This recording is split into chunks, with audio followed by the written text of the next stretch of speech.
coach what they were thing will be a woman who be making sure say you bring the party back to power. Sinipe. Tasembu ha woka no ye we beka don ye hwi but opem wa. Sinipe. IGP fufura but the masami di mi jai monda. O send still me baboko school ne obi akade wo ma mi ko twitu a mi ntwitu. Me ko abontia Ghana for catch them so be pay ko catch on crop for say Mumfa Kennedy Agyapong brad ye beto abama ba better radio so na me ka mo se mo suspend me what be that Sinipe. I am communicating job na mo de ma me say communication director ya call election ye lose and a Ghana for communicate to deputy communication director on your grassroots person or me say ko catch your party for no and I'm communicating I am communicating am I not communicating Sinipe. One of these cano, no, Sam Ramain. Never said no. Sinipe. Dear Mr. Speaker, what tra a share, what tramrano, and random man to me man in your way. And Untina, yet Trina Diana so say, on Rembrano, no one be to say, Ranny, dear baby of fire in the wetty, until young corrected you. Sinipe. Yes, I'm so who say, as a person come minority, no, your casa boishe. Sinipe. The fabric of the party and your leadership. Sinipe. And Nuntino said, if there's no good leadership, the party will sink and sink forever. Otisruho and a mo yenya mo pe and a mo be change bibi but ade na mo be change no mo nkyere yen boni ade na ye mo nkyere yen esunsanso ade na ade aba. Sinipe. Sinipe a che o say ye wo bi esese ye nyina ye boa na ye na ye parliamentary ejuma ye no ye create that conducive atmosphere na ye no ye be ye Sinipe. Force Gordon Gagisberg mo ye na book profo kese eno na book na bisa say e be English you go chop Sinipe.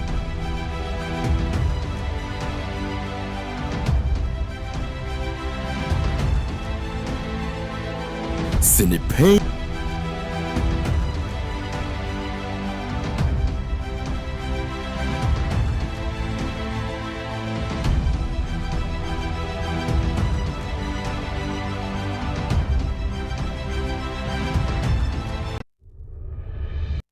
We should begin to dream big on a doable. Mame ho, cocoa, any other things we ho. Now me bobo biachro. Minister called Thailand. Any deputy minister of Agric, near friend Hammond. That time, Hammond, near called Thailand for cassava. Me also understand the cassava you obojuase MD. Professor Safo Kantanka. Or ye you tech or lecture or tech myself and Opombio thanks an year 5 near court now Banchi they get 30 different products from biogenerative power me ensure one pino the ama feed enti bisa ho say Banchi Ghana Nkum and our constituencies do say and Omudua Banchi that we cannot do that. Let us go to Avidia Omoya War Commander. Say it to me, Avidia no. Avidia, we use sugar free more. Ubet me the molasses. We are molasses, we are power. Ubeya chipboards. After chipboards, power.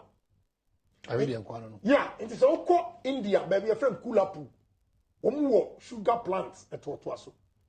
Almost supply power to the national grid. And every sugar plant and work Kulapu one day power Minister, Oba maybe Chrome area, you only mammy and son. Ekudio. Anka was it? Yeah, Anka. Abe. And a cuckoo. But you cocoa cream from Nenka a yimu. Abenia and Couture. Abe near Couture. So your factory here is where Minister Ecoso say. So now what's our fa? A bro. eburo pa eburo pa nya yebetimi aye na enkwala aduane baby food so nya almost every baby food eburo. Let's go to Nkati. What we can do in the north with Nkati. Let us go to Accra place, baby amoya di. So kwa adan kwa no so watermelon. Who do China? What they do with watermelon? Let us go to so many kwanso mangoes. And we do another abome. So you see, yen politics. Na yen dream big, so we can also do it. Because I could say, so why West Africa, our population is about 300 million. Ghana and Kwana work with you, Kesisa. Ko Burkina, maybe almost bafusu, almost the bus. Hey, your friends, the trucks. Eba to. Was seeing grass, young Kumasi, and ye. And the entire factory, if you almost got this week, maybe a car. BBS, if we can solve unemployment problems, then we don't need people who think they are highly educated and they can go to IMF for loans, World Bank for loans. You see, anytime you go to IMF for loans, it means you have failed your people. If you go to World Bank for loans, you have failed your people. I think we can use the land here for agriculture and the value chain of agro-processing industry. This is what we have to focus in this country. And the people coming from the north have the advantage over every region, the 5 regions here. Why? Because of the forest nature in the southern belt. But here, the land is flat. You can clear acreages of land for agriculture. So there are so many things we can do. And what I want to do for the people in the north, first, is to move Minister of Agriculture to Tamale, the northern region. I'm also thinking of one more ministry that I'll move. To the north here. To the north, yeah, the 5 northern regions. At minimum 2 ministries will move. Wow. And why agriculture in the north or Tamale area is that Tamale is the center. Okay, the first place to come, you arrive at Tamale Airport, and we are going to use it mainly, or about 90%, we'll use it for cargo terminals. Because we are going to produce a lot of vegetables and all those things and export it to European market. And from Tamale to London is about 5 hours. So by the time the British wake up in the morning, all our pineapple, all our carrots, all our vegetables are on the market. This is how we're going to free ourselves from IMF and World Bank. If we can solve unemployment problems, then we don't need people who think they are highly educated and they can go to IMF for loans, World Bank for loans. You see, anytime you go to IMF for loans, it means you have failed your people. If you go to World Bank for loans, you have failed your people. I think we can use the land here for agriculture and the value chain of agro-processing industry. This is what we have to focus in this country. And the people coming from the north have the advantage over every region, the 5 regions here.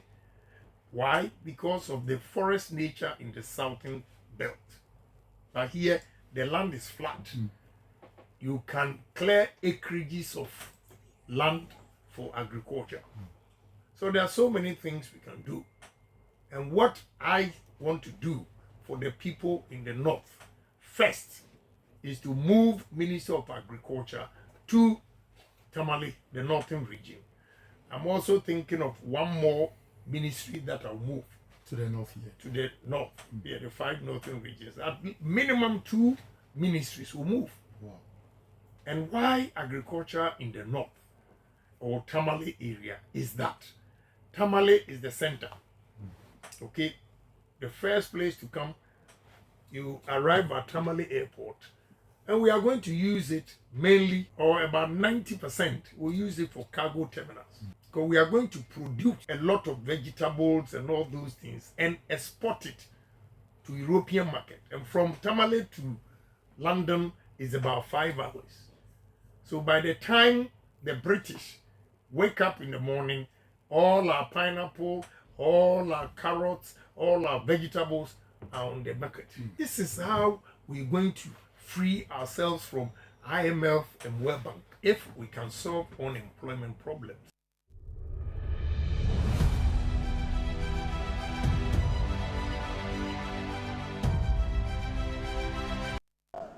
During election, no, kasa bi a yɛkaeɛ a anyɛ mo dɛ suban bi a yɛyi yɛdi a anyɛ mo fɛ yɛsrɛ mo momfa nkyɛ yɛn mmeda mo ase na afei yɛnkeka yɛn ho mmom yɛmfa nkyekyɛ na yɛnye party no ɛnsi hɔ President Kufuor bae ɔma free maternal care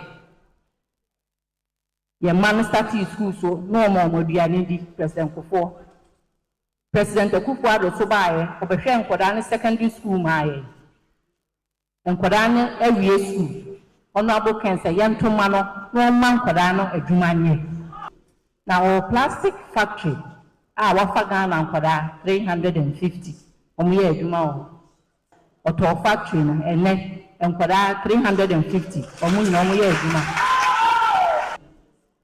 ɔno abo kente obenya constituency biara nkɔbɛma adwuma aba hɔ factory bi ebesi hɔ sɛdeɛ bɛyɛ nkɔdaa no benya adwuma ayɛ sɛsi a ɔno abo kente ɔno nkoa no adwuma no a wɔbiebie no ne nsa ntumi nso yɛ nyinaa yɛ so basa okura tumi a wɔbɛtumi abie ne nsɛm ama yɛdie biara ɛwom yɛ so yɛn nsa aka me nkɔfo bebree nim me nti bi wɔ hɔ a mehyɛ da fa uber yɛ a mepɛ sɛ metie deɛ ɛrekɔ so obi wɔ hɔ a sɛnea ɔka ɔnoabo kɛ n'asɛm no nso ɔnwuu no da wate nneɛma a ɔyɛ wate biribi a wayɛ ama obi a onim obi anaa wahu n'adwuma bi wɔ baabi Ghanafoɔ abɔdin ɛrekyerɛ yɛn nnipa a yɛmfa no mmra ɛfiri sɛ ɔmahu sɛ ɔdwene Ghanafoɔ ho ɔmahu sɛ ɔdwene nnipa ho mɛsɛ yɛkɔto aba no a ɛsɛ yɛ a yɛmmusa yɛn ho sɛ nnipa a yɛrekɔto aba no yɛtɔn noma Ghanafoɔ a ɔmo bɛtɔ no anaa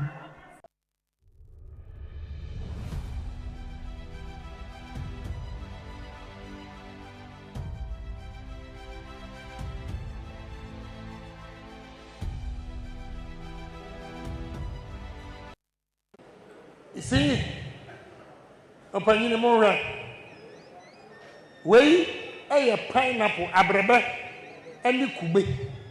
Ghana ha ye ni abrebe wa ha. Ghana ha ye ni kube wa ha. And see abie way ye importo.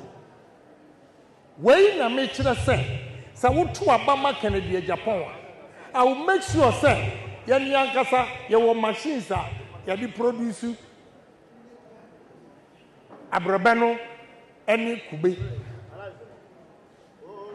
yati ha ya friend tama meboa tama northern region hai onama sa share butter eduanu nyina no what we can do abi ebetimi aye ne say tama no me de two menum de but there's no juice factory no tama juice factory in the whole 5 northern regions.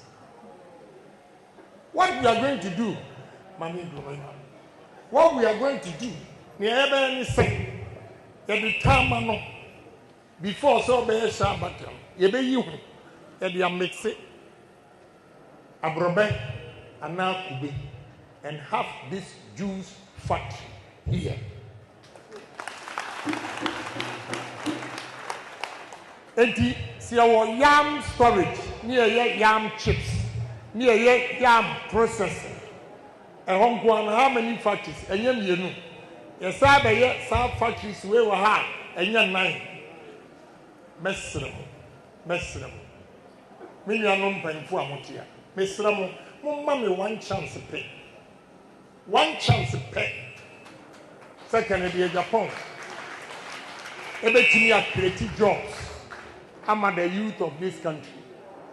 mpanyinfoɔ mahu sɛ mpanyinfoɔ wɔm bebree ɛdeɛ paa na kyerɛ sɛ wosom MPP party wanya afiri ɛnso da bia moto aba o ti mesrɛ mo obi a mɛtu me ho asi hɔ akoama mo believe in me o de mami a mɛsa akoama wo and this time we will give you loans yɛbɛma wo loan no interest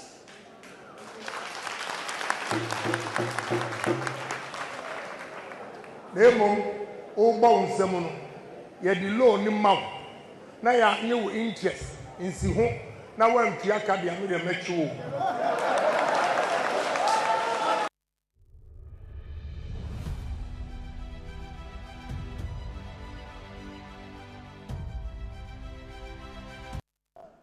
during election no kasa bi a yɛkaeɛ a anyɛ mo dɛ suban bi a yɛyi yɛdi a anyɛ mo fɛ yɛsrɛ mo momfa nkyɛ yɛn mmera mo ase na afei yɛnkeka yɛn ho mmom yɛmfa nkyekyɛ na yɛnyɛ party no ɛnsi hɔ president kufuor bae ɔma free maternal care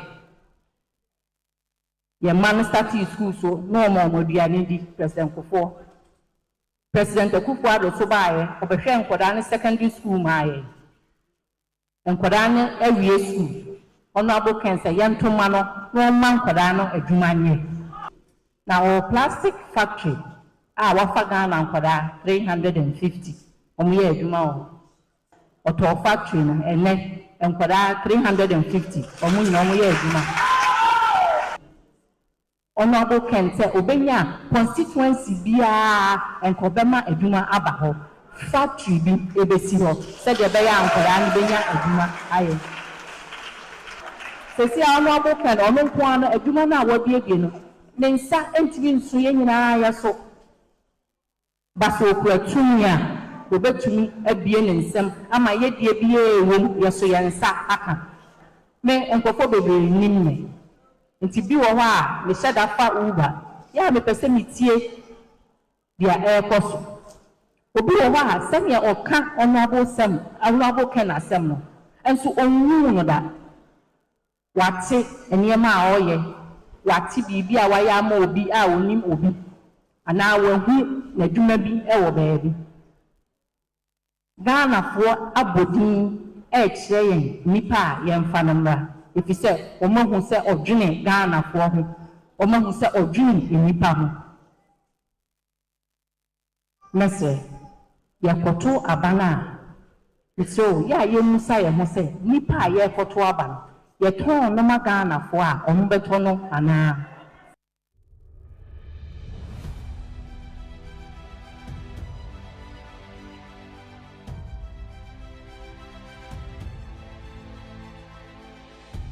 if we can solve unemployment problems, then we don't need people who think they are highly educated and they can go to IMF for loans, World Bank for loans. You see, anytime you go to IMF for loans, it means you have failed your people. If you go to World Bank for loans, you have failed your people. I think we can use the land here for agriculture and the value chain of agro-processing industry. This is what we have to focus in this country. And the people coming from the north have the advantage over every region, the 5 regions here. Why? Because of the forest nature in the southern belt. But here, the land is flat. You can clear acreages of land for agriculture. So there are so many things we can do. And what I want to do for the people in the north, first, is to move Minister of Agriculture to Tamale, the northern region. I'm also thinking of one more ministry that I'll move to the north here. To the north, yeah, the 5 northern regions. At minimum 2 ministries will move. Wow. And why agriculture in the north or Tamale area is that Tamale is the center. Okay, the first place to come, you arrive at Tamale Airport, And we are going to use it mainly, or about 90%, we'll use it for cargo terminals. Because we are going to produce a lot of vegetables and all those things and export it to European market. And from Tamale to London is about 5 hours. So by the time the British wake up in the morning, all our pineapple, all our carrots, all our vegetables are on the market. This is how we're going to free ourselves from IMF and World Bank.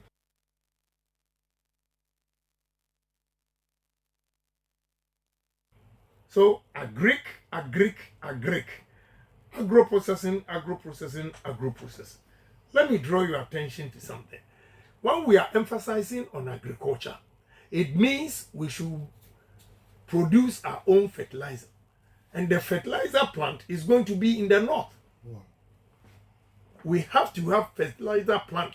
We cannot continuously import fertilizers for our farmers. It becomes so expensive. We are going to produce it here. So I'm begging the people of the northern region, the 5 northern regions, to see me as an entrepreneur, not only a businessman, entrepreneur who is going to create jobs, especially for the youth of this country. My brother, look the way you are. Because you have a job at this radio station, look at your personality. It shows clearly that at least, even if you are not rich, you are comfortable. What about our young sisters, our daughters, who migrate to the south just to be called Kalayo? We need to build these industries here. For them, the southness also to come to the north and look for jobs. That is what we need. So if I'm the president, I'll make sure first I move Minister of Agriculture to Tamale specifically. Some are asking, how are you going to do it? My brother, from here, go to Tamale and see the regional administration.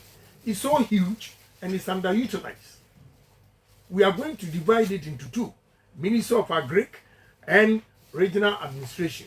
Then as time goes on, we build administration or structures for Minister of Agric. The advantage is people will now be moving. Anybody who wants to do a great transaction will come to the north. Okay? Yeah. Will come to the north. There will be demand for housing. Contractors or investors will come in to build. And when they are building, carpenters, masons, plumbers, arc welders, tilers, painters, or electricians, all these guys are going to get jobs. This is how we can create employment for our youth of this country. Everything is centered in Accra and the place is saturated. When you come to the north or any other regional capitals, apart from Accra, Monday, Tuesday, Friday, the place is dead. You only see activities from the weekends, Friday evening, Saturday, Sunday, they all go back. We cannot continuously do that. And therefore, if you want to build, because let's take it for instance, I live in New Jersey for so many years.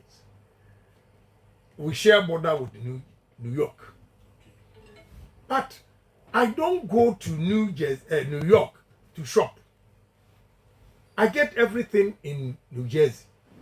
I used to live in New York, but now in Jersey.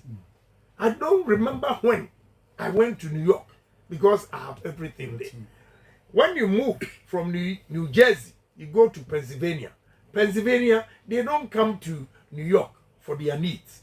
When you move from Pennsylvania, you go to Delaware, a small state, but they have everything themselves.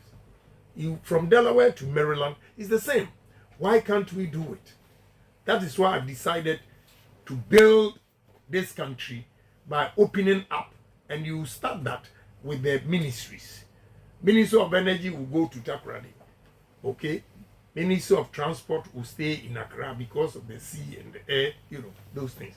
Minister of Trade will go to Eastern Region. This is how we're going to make other cities vibrant.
Good afternoon. Raise to the power 1. And so I had a for Frank Nkum a day at Dumian. Yet I saw Etias Techamada Bojumbo J. Free Sunny Baby Wobiano. Aseda enkanse Okayan Wana Feonia Ebabedi Jume Free Sabre Cosise. No 9 ebebo and yedi Jumedire Yade Ebrewo. Your family Anthony Kofi Nkum Dazi, Mr. Nkum. And I offer me home eteme. Me and I made the Jumedian no chame. Albert as many politicals are also join me. Now for the Ghana and come on Abrel. Albert as many joining me area. Of course, Sabato, Riafi, and so ewaha. And so all the messages and comments in so no. You heard now yet me. Edi ho enkomo obekenkan ni nyina enso de amaw ewofia ha na enen koma wodo ho ya ye babedie ye ne eye His Excellency Lawyer Kwaku Asuma Chreme enso ebedi enkomo na Lawyer Asuma Chreme enso so eyobi a he is connected or the yera ken on Agyapong echi ne to awako nyina no eya na odi akire eno one no enam. And then, of course, yane no bedin common here busane said, so far, a day and what me apeke, or en command do a year ken on Agyapong, any delegate a diena, koye, at the same or no unwojina hobby. Enti one no ebedi, or about modern after 1 year Eddie home en common. A face so and an Albert as many a join a mano.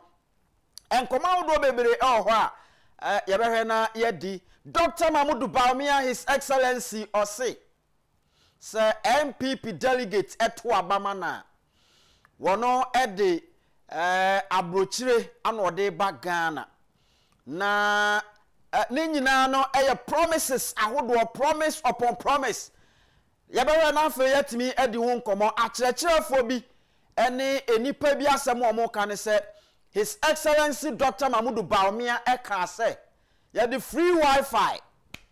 In fact, yama contracts the free Wi-Fi about all the secondary schools. Now, okan same way on 25th August 2020, 5 years ago, and okan same way. Ebaso, and answer embaso. When sama udo bebere and a Dr. Mahmoud Bawumia kan ambem eti yebisa delegates. Say we no ye no krasem anase adanko dadade ye be na fe ye di ho enkomo and then early concession of Dr. Mahmoud Bawumia or how ya edebre MPP ye parliamentary candidates no enyasem keto akra na enipa bi a wo mo politics mu enimde. In fact omo ye well experienced MPP people womo akasa na womo kyerese saade na Dr. Mahmoud Bawumia ye no e de how kese pa ene de ebaye na womo sisudu akra akase ye betimi akase some of the seats no MPP win but because of Dr. Mahmoud Bawumia ne early concession nti emayaji seat ni bebre efri nkofo nsem na yebehwe na afa no nso atimi edi ho nkomo wa wo hwe yen etie yen so won akwanya say o join yen na yetimi edi enkomo. And then of course the main issue and so yerakan onyine Agyapong #1 me no ekasa sese one etifido mantemufo edi nkomo na o had a vision out there go from o eniama waka wasem ene eniama wotimi ekyerɛkyerɛ ma Ghana fo nyina te ase na you could see say ampa a leader is talking wotimi sampa we nipa or experienced we enyina ka enkoma wodo a ene yaje adwa yade ebrel ewo sinipa dwumade so o kan ho ewo man 107.1 FM so enkra pumpuni mantemo ena utie yen efri sanso ena asante mantemo enso so ash 101.1 and then 90.1 NAP radio ewo mfimfini mantemo precisely asin fosu and obutu awobo adwuma abusua ma yemmo modern afa yem pick bibi from the lions mentality na yentoaso na onim se tabia takum Tabia takum eye memedro na dwuma eye no edoso che wotwe mu wi mpatro so ye be ma ba bia ye to adro bia bisa tabia takum a wonsa ebetimi aka bi. Up next eye lions mentality sinupei ye kan senia etie.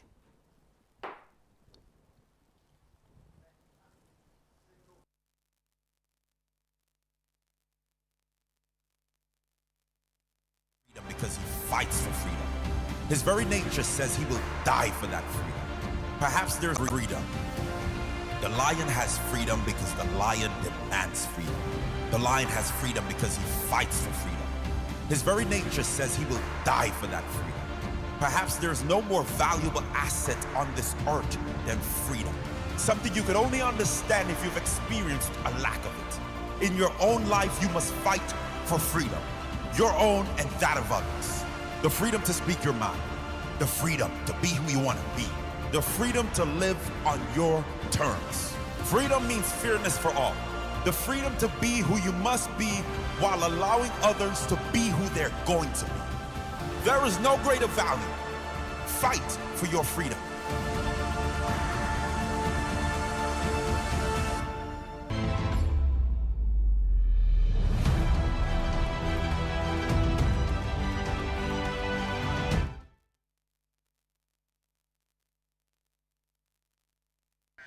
All right, welcome back. Everyone say yede editorial no yede bre won afei. Ye twaso eko yenim ene Albert Asmani politicals are joining ya. Ye bedi nkomo na afei ye hu nia ekeka ede eko. Now Ken Onyine Agyapong me no ekasa sese there's a survey eno so ababonten as a survey no menim say definitely ye bebo videos no na yahwe. Na fe yetie eno so senia etie na survey no say all the 16 regions na ewo Ghana ha nyina no currently with regards yewura Ken Onyine Agyapong awo no eka NPP primaries hopefuls no oka ho no 10 out of the 16 regions no yewura Ken Onyine Agyapong ena olidi eti yebere na fe sa survey no so ye nyina yebere isan se group a that survey no asan so edi enkomo na wo mo enkomo no makasa kire Ghana fo nyina titriu ene new patriotic party delegate na waka kire wo mo say look sanya niama ekeka kono things are pointing out that look it is going to be Ken Onyine Agyapong a obetimi secure power at the ama new patriotic party. Na when ama nkomo no emu ayedene. When ama nkomo no emu ayede. In fact, when ama nkomo no aye nkomo. Anytime I am meeting say bia no, you see many enje se de bia no me de ne de nkwa na meti na mom many people are of concern. They are very, very particular about these very primaries. Now, me bomode na famous sudwe we say we NPP party emu delegate. Me pacho bomode say ubetimi enya akumatoye mu. Mate se enipa bi efra wa o se fa polling station code ma wo mo na polling station code nso de a secret it is obi from no se fa polling station code mana se nipa na yekromfo se nipa no oyekromfo se nipa no ompebre se nipa no ayewudifo because opeboni adi opese enipa wodo ne awomo hwe no yebotugu ne yede ono ne awope ene eba eti so bi from no catch yourself polling station code famana and famano in fact sebe ye kura na sa number no secure number no na fa number no come police fako police station report it na yenche no because oye kromfo and a niema ekoso ewo party ni mu eno no. But I am here this afternoon to encourage you, say, look, men suro bibia, because obi anywa obetimi asesa bibia, obi anywa obetimi ayare, and in fact, ehye ahodo a ohwe election committee ede egu apono so a, it tells you say enema mbeda ho fine. Yes, emu beda ho fine. Do ye bebie ye ni adi akire de nanso so mi ogidie se wo mo nsam a wo ka no sabepepe ene bekoso na ne akoba ene se me no ekasa sese enche me assure say from next 2 weeks ekono delegate album no ebeba bontene na delegate album no ba bonten a de di kan omo de album no all the 5 aspirants omo offices the album no ebeko near the all the 5 aspirants no omo representatives, that is electoral representatives no the beko akoma omo the ma omo a omo 2023 album no ewo ho, and so they are going to use that to cross check 2025 they are going to cross check.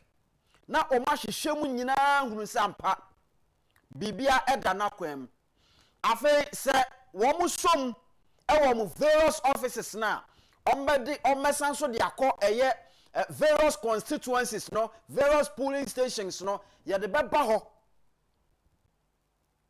etiken office no e de bekọ akoma eye ne coordinators, the team of coordinators are various constituencies, various polling stations no na omo across check it. Nia womo yi na frim ye de ne behyem. Nia onka ho, nia unqualified, nia ontoaba na ye wia na behyem ye be yi na frim se bibi sa wo mu a ye be yi na frim. Afa so omo ye sa nia mani nyina ewie a na omo assign a report back to ye Ken on Agyapong ne campaign office. Na electoral executives no asanso cross check it na fe omahwe reporter ebeba na omake come report nyina bom omkeka ni nyina bom wi a na fe eno aba be yo mu case na omo de aka album no ho na omasan e de akọ omche ombe present yo mu case before the electoral committee of the New Patriotic Party no nti omo de be call manim no one making sure say ya sanfuru mu ya tutu bibia ya ye bibia kama ama bibia dana kwem afei eda ye beto aba no nso so no enipa bia asem omo kan say ukoto maken kra na still aye bewiem ukoto maken kra still aye bewiem eti mu edi ntwo ene ade me pa achew kona koto aba no maken ohene Agyapong bemme bia ni ho a wo chen obia. And I am telling you say ye Ken ohene Agyapong ne campaign team no omani eda ho se aboa owo sadia Nyankopon asem eka kire nipa se kona kosua aboa tatia ne nante na won so fa toto de ho na watimi abobra ko wani mu no sa pepepe ene ye Ken ohene Agyapong one ne campaign team no womo eye eti as we speak me no ekasa sese no there are various groups. Look, you can never joke with Kennedy or Agyapong. Groups one after the other awo mu nyina no eye adwuma obia etoto niama womo etoto niama eti pania kwa na better from on the election day na ye be yi pania no na ya pepa ho ba bia esase ya de to no ye de beto pepepepepepepe eti nipa bi ti sa kwa me ba fa bronya da ye beto aba no kra no ntimi nkonkoto aba ne bi. I'm telling you. And a Ghana police enso so ebebo ban na meka actually delegates trust me. Those days now, you see where your national security coordinator no about na ho no ordinary hwe nkofo na o ma signs no mo ye actions ni ade no this time ebi ntimi nsi. Former ministers, former MPs ukuta 1 vote ukoto abawi akotena baabi apesa otena. But si ehun se wotena na ayo adwen se obebubu nkofo ani wudu ani hwe nkofo style bi wahwe awo no kwan abefa so obekofie kura wuhu. Because this time Ghana fo ani abre. Because in 2023 Ghana fo nyina kan se mo de ken on Agyapong ba because of ekwan papa na fa so ni Ghana fo atenanti mo de ne ba ye beto aba amamo MPP fo ante ena ne mpanifo awodo nyina ebo mu ko bopo ekofa ayi yanom ede ne bae eno ne yete hu nei eti eno na chi no Ghana fo san wo ne na obia ni ho a otena ho ama obia wia obi me say yewura ken on Agyapong enya abato no onya 100 ni pepepepepe ne yebekan bia ni wo de ne nsa beka hwe obia bema bia ni wo obetimi awie obia eti se okoto aba nya akukuduro na koto aba ne Ghana fo e kire wo ono ne campaign ena abeye national concern a Ghana fo nyina etie no mu tie nsem a ken on Agyapong ka o me say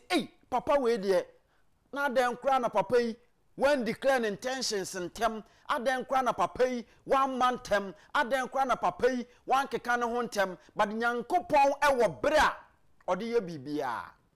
And this is the time. He is the only person or your practical campaign on twan kontompo na semwa oka nyina no se woni enimdifo di nkoma amaka kire se ken niam oka nyina no e doable. And this is the manner or several connections. Eti or the economics ebe kambom na fe what dane eniemani. He is the one saying say ono be yo mampani wa Ghana ha one IMF beton kwanta pai. If he say Nyankopon anya ya boro. Say Nyankopon ma ya asase ati say. Nyankopon ma ya asase a bibia wo de betu so bia na afifi. Nyankopon ama ya asase a ni awudi be ye bia eye Nyankopon ama ye resources bebre ya ye betimi adane mu enya sika enya akwadwira mambuo na kwabrane ti office no atuni na aboso na wo mu wi aman ni sika di sisi adan ebi 3 bedroom apartment im wo benyo opportunity kakra na kwana kwahwe 5 star hotel status bia wo mu asi ade asi chado ya wo mo atimu oti ase eti saa ne ama ne yan soso Ghana ha biem na mom ese Ghana fa brabo edane because Ghana for tenase to aba enkosi daben ena ne ama be sakra wo mayim daben na Ghana ni aba wato mfaso beba so ken on Agyapong say he northern region ha ya miginan atifido mantemu ha soya bean ye betimi ede soya bean no aye enema hudo bebre efise obi ede coconut kube ene abrobe ede aye juice ema yakokra fi amanone ede abaha adan na yen yasase eda ho prada dada no ye de ye ntimi nya bi eti ogina srem ene oka kire srem fo se he He's my brother. Eno. Ehun sunsu aso ni. Ena Nyankopon ama srem asase papa. Na nso so hwe srem ekom ahyese nyina srem ena efri. Wodru srem na wo hwese ne srem mantem no emu etia. Na obusa ho senti all the northern political figures na yenya omo no omo so mfaso ne sen omo so mfaso pa ene sen because all asase a desremu a enya de ketwa etikan sese wo yesremuni a to aba ema me Canada Japan efise me ena me bebie factories ewa ha na ken na asem wo kan say factories there that is the way to go. 80 factories no emma meye say na one district one factory na district baako bia district bi wo ho a emu nipa nko an no kra no close to your friend is saying 70,000. Na say nipa ni nyina no akobie factory baako ebia there are several resources and also betimi dia bia factories ni dia we are going to see factories upon factories under the leadership of Ken Onyine Agyapong. Na eno ne betimi aboa na afa watimi a transform the financial status of yenuanuma ewosrim, the financial status of a ordinary Ghanaian. And he's also going to make sure he is the one promising, telling Ghanaians, say, look, adia baakwa yenuanuma dwadifu awo mayimu eduru baby aya na yo how ewo ho pa no e capital. Na Ken Onyine Agyapong say me be yo mampani say Kim ekwan a Dubai faso, ekwan a Saudi Arabia faso, ekwan a oman awodo afaso a womo etumpon omo create eye billionaires ewo mu kromo no the same thing and me be ye wa ha or say me be make sure say Ghana ni no ye be man capital eti Ghana ni no ewo capital na fe investor na obeba no ono so capital eti we de ne de kakra ni ya make sure say Ghana ni no ewo major share. We are going to make sure say Ghanaian business people no ewo major share. Na abaye so anya share in that same company. Eti Ghana ni no ewo ne share. Afei investor no so no ewo ne share. Eno na chinso no abaye enso so ewo ne share. Eti sawoka abaye ene Ghanaian local investor no woka omumienu share no ebomu a you could see say omo shares no eye nea emu ebeye du enough. Enti say investor no de ne de kwa na ebi so eka ha. That is the way to go. Etu be won say ye create billionaires e chena be won say na we aye sikani say Ghana ni no wo empower no e ma ni nya sika bebreba obesan so bie another companies, diversional companies. Ebie nyuma ne sa afei ubo se enyuma ebu ewo Ghana ha. This is an experienced mind talking. Enye nipa wo pia eni ye ba be ye ye be den free Wi-Fi. Dr. Mahmoud Bawumia say what the Dr. Mahmoud Bawumia say what the 2028 elections are. In some bebre wo ha odini gina wa ontimi ya no. Because 5 years ago Ghana ni na no school, secondary school at that time. Ghana teacher ni na no secondary school at that time. Ghana wo na no secondary school ekosaneba at that time. 5 years ago. Ya Dr. Mahmoud Bawumia kachira Ghana fo nyina say. Ya the free Wi-Fi all secondary schools in Ghana. In 2020 and a Dr. Bawumia kachira Ghana for nyina say, look, in fact, we have awarded the contract. Say Broni kasa we have awarded the contractor. Eche say ye de adwuma no crash nipa nsa awie. And so sa nipa no ehunu free Wi-Fi bia e wo Ghana ha. Eti say eche na o de Dr. Bawumia kogina sa nipa nanim.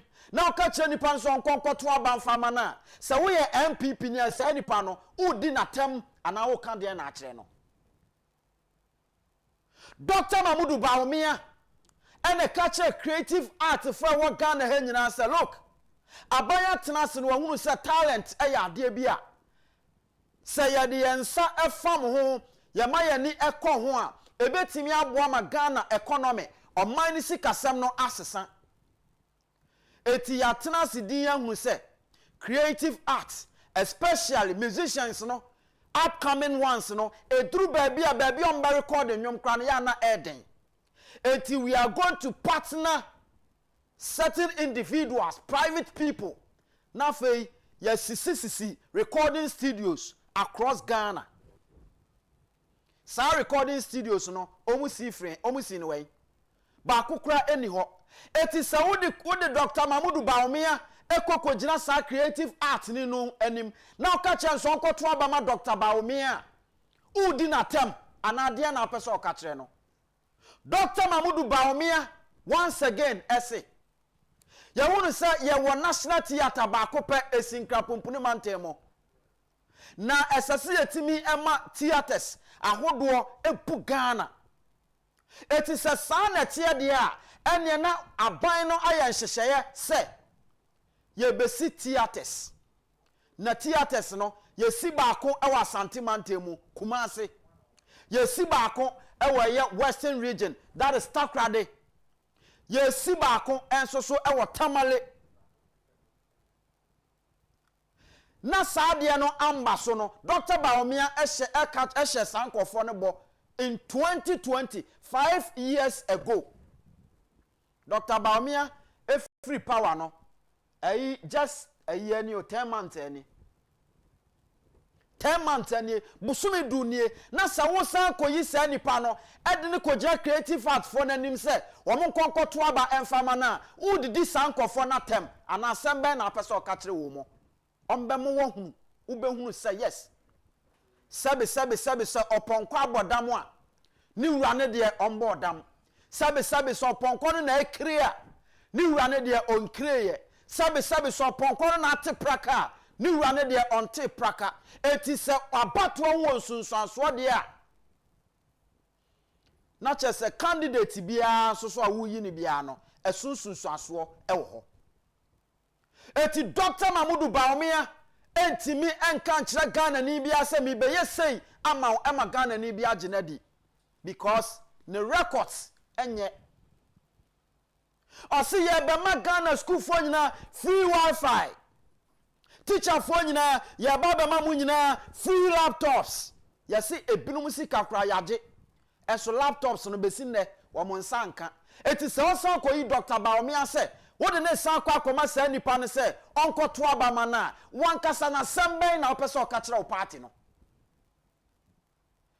eti MPP delegate Dr. Bawumia obi antan no Dr. Bawumia obi antan no na mom ni gidia Ghana fo wo ne mu e wo man mu no esua eti simple Ghana fo say wo de Bawumia ba ye nto abama and wadi kan akire eja de tosu mienu obekire fire na fe wanka so hunu se no ewiase no enye obi a na yebu no kwase tietie nipa soko abato so osunsuanso and that is the main reason why ntia Ghana ni no ehunu se fi na koi se me koto abam obi a ese se me to abam obi a ya ginidi obi a ya ginidi obi a okasa meye sei obeye obi a obie na no kasa me ba be yesei pa na waye because baby ya duru no ya hunu se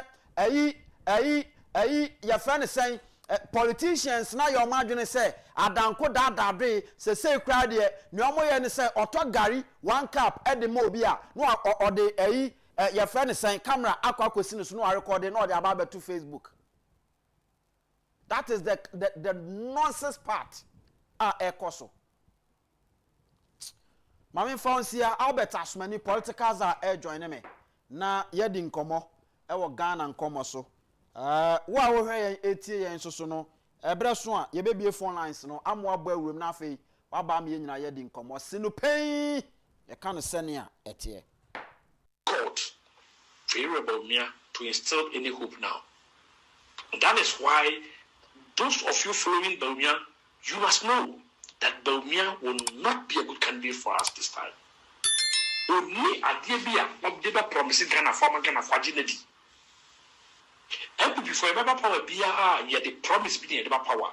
Bawumia ni promise BR or the Baba Ghana for Ginedi. In fact, Bawumia or promising milk crowd to school for Ghana for Minini. And this is for catching Ghana for so bois. Ghana for my this is ready.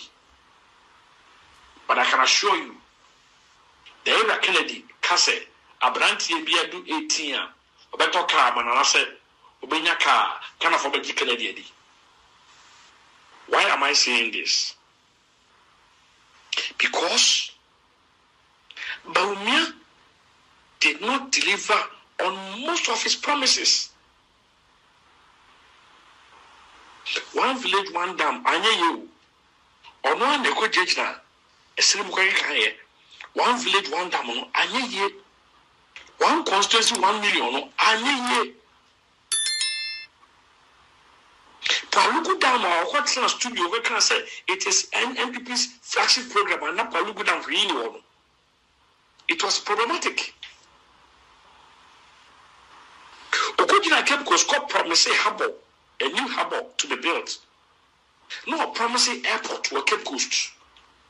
Yeah, the now Okojina or can say, you know, correct. It be anyone. It didn't happen.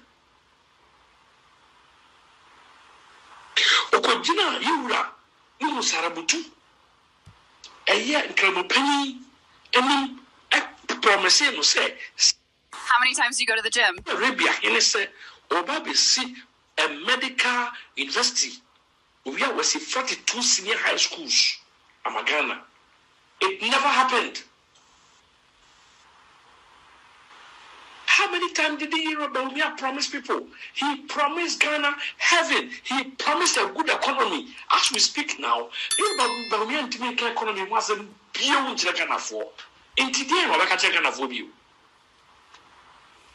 That's why I'm saying MPP, acquire your first super one. You're promising Ghana for BB. Some promise no Yoruba yet. He can't. Because even if he makes it, nobody will believe him. But you Kennedy, from the time of your politics, everything he has promised, he has delivered. I did you ever promise the Pia would deliver. And now you are not only primacy or promises say, and Pesua. One of the trouble Cassia Diamano or the year factory Diamon. Many will say, what cut a short a quarter top and Sassy ever voter region because they voted for him massively. $1 million ethanol factory or voter region after his promise. Just after the campaign, Lucy and one of all. No start here, no near and no diaquages are sent a factory. No, he has cut the short, and the $36 million ethanol factory is being started. Many can say, and was I cut the short, our central region. Yeah, obviously the largest pharmaceutical company in Africa. It's happening right now. He's cut the short today because central region was also a base that supported him. So anytime Bianwa Papa Oba make any promise Bian, he delivers on his promises. The question is, if he said you lose ye mama bayi, me pamcho, what is saying clamophobia phobia babontia bekase, ye no ya say yan aba ama baunia. In fact, some of the clerics are even openly campaigning for Ken. And openly saying they don't like Baumia. Not because he's a Muslim or not because he's not a Muslim, but because one should say, why one more crowd they cannot identify with him. The Bamucho, what to say? Kusasi, phobia Pia Bonjaka said, only a mistake in Jaffe, ever told about Baumia. One more, a quarto, aba, 555. Yeah, Kennedy Lumia 0, I was slim horn. Yeah, but 2 main 1 2 0 by you. If I'm a child, what is all about a Picasso no? And you be a central region for all about a Picasso, you know, you see on Trabama, you rebel Yana, if I'm a child, I shall form a sermon 2 million here. Nasabi say, quiet da. Eta ne kwansani ade nyina no omo sabi no se yefa so ne ka so bia mo fa ntebe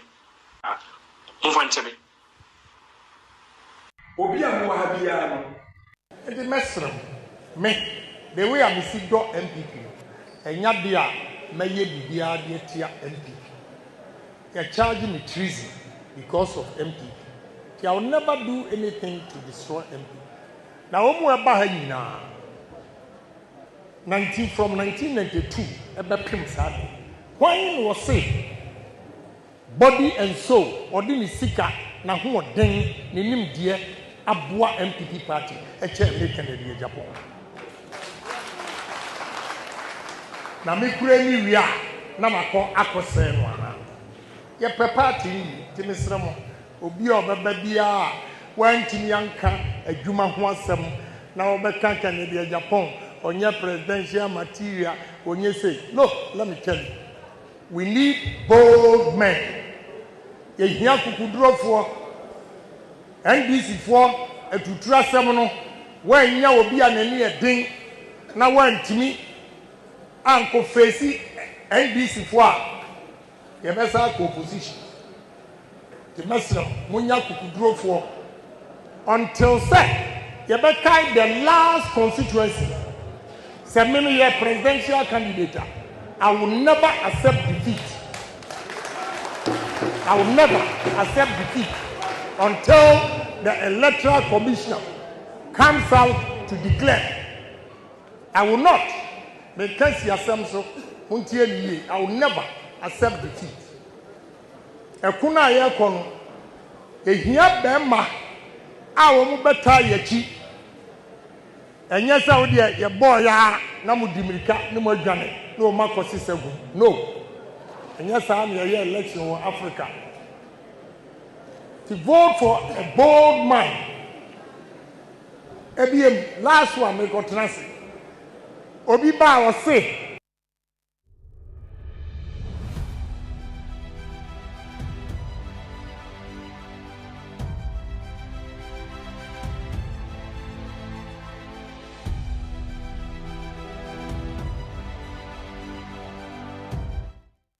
All right, welcome back, Auntie. That was the voice of Ken Ohene Agyapong. Annual catcher NPP delegate said, look, I've been a member of parliament over 20 years. Auntie, minim enyema eya PC parliamentary candidates ekom ansan womatimi aba parliament during elections. Enti when it happens say make Ken Ohene Agyapong and Amababeye the flag bearer of New Patriotic Party. Ana empo 2024 say make Ken Ohene Agyapong and anameye flag bearer for the New Patriotic Party. I wouldn't have checking out so early. Say yato aba ewie na aba na yetu wie no even just one region results kra no electoral commission entimi recorded na a whole flag bearer for the New Patriotic Party ejina ni fie se wa concede na yera ken kan sa asem we no enipa bi mpopotro bia wo mo nhye dante politics ase na wo munim obra sometimes eya amanfo fem ansa no matimi aba parliament no na wo mo nam no wo kasa abayewa kitwa small girl ya wo eyi e friend say eyi adenta constituency we akosua menu wo mu nyina gina akosua menu gina ho Kennedy Agyapong akasa na akosua menu kassetia honorable Ken. Now, you see, Dr. Okoboy, and so ayobia, wako parliament pay, wako elections pay, onimsania niyama eko, na oko minua obi, show so ewo Asempa FM. Any obi koshiaye, na eho, ana o chire nsemu se, Dr. Mahmudu Bawumia ne early concession no or how de buy and you have no idea unless I want to politics I say ma yentie no ne yehwe no mra. Look at the embodiment is here after the declaration. And my places beer from an I said here edizoni okra say bendia take action. See what happened in Ghana. Now Jerry Ahmed or a street guy, people think he's a lawyer, me or Emily brother. one of the most stubborn guys in this region is Jerry Ahmed. But lawyer, he's a lawyer. Oh, or he's strict. Me na me catch you. Now Jerry, Jerry, he's a man of many parts. If we enter Jerry Fie with 100 men armed, he can bring 1,000 in 1 hour. No, I'm telling you about his background. And yes, our history nanka weja yeji wansem. The NC wa bleku ma NC wa weja. All of a sudden, oh, fache me sweetie. Unza say no sometimes you know, me I'm a passionate person. Yeah. Dentina ade aya koto no boko. Afere nipa borre ade aya kan say, hey, what na nipa. Swede si Waterma Central. Ebi bright here ene. Oye MC. Dentina won ko parliament. Okan kra say we win ya no because ya chi osoro say munhwe say Takashi betimi afade na na. Nyampa. Obi. Damongo. Me and my brother Samuel Abujinapo. Enye Nyankopon oye smart. Abu afraid for help. Helicopter any di Abu free. Damongo di bank cry. No kita ni papers one obo. Asempa FM. Plan na ye no. Omo ti plan ni say utimi acosti MPP for no eji omo pick sheets and either bribery, whichever we means. That was the strategy. Give money for those who accept money. Beat those. Nana, me pacho. Oh, yeah, you can refute it. Oh, yeah, you can rebut. Yes, Now, Edomi Electoral Commission car. Ya buomo occupants no mujani. Ya can't say where they make a public record. In Ghana, high Obi. That was the strategy. Say pieces and I did say they were winning. Shamu they are no intimidate one. Number one. Pieces ni buka komufie. They didn't sleep home. Now, NDC they no beka say on kita. And I electoral commissioner referee now okita dey no. Hwehwe bi won fa jae den etum. Damon go dey jae den etum. Now something happened in the last election. Dampari me papa and my senior brother, me penasempa. I don't know what informed it. Say ye ko election. Na ya ka say police officer sebi. Ma obi are armed. Obi. Now, who a police officer? Me Obi. Ebi a gold war. Sika bullions war. Security may no. Ya baba ka dem say bibi ntia ka say mo nkita toa. Obi. And so eno minua Obi. Ewo Asempa FM. On it Dr. Okoboy Edi Nkomo. And a Dr. Okoboy nsemo. Na yese bema ene nia wokokotie na obabesie. Minua bono hene enso so wo Asasepa FM ewo nkran ha. Ono nso ne Yera Honorable Jerry Ahmed enso edi nkomo. Na ono ankasa saade no ebi ko ne widiem.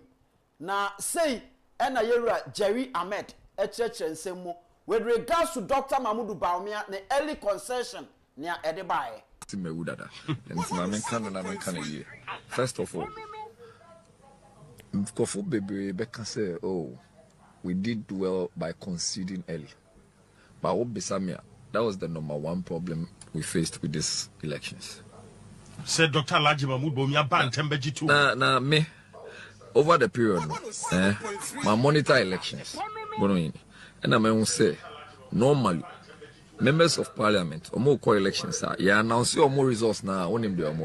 No money, they are happy and they forget about the presidential. And so you know what happens. Now presidential, no, now nipanu winiko, anaya wiano, anaya sa.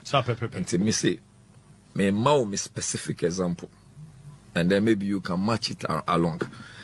In Wejagbawi, the agreement was that me my presidential first, and sana there. Parliamentary no. Then because me say me say me ko me parliamentary there me ni beji na me refi say me interest.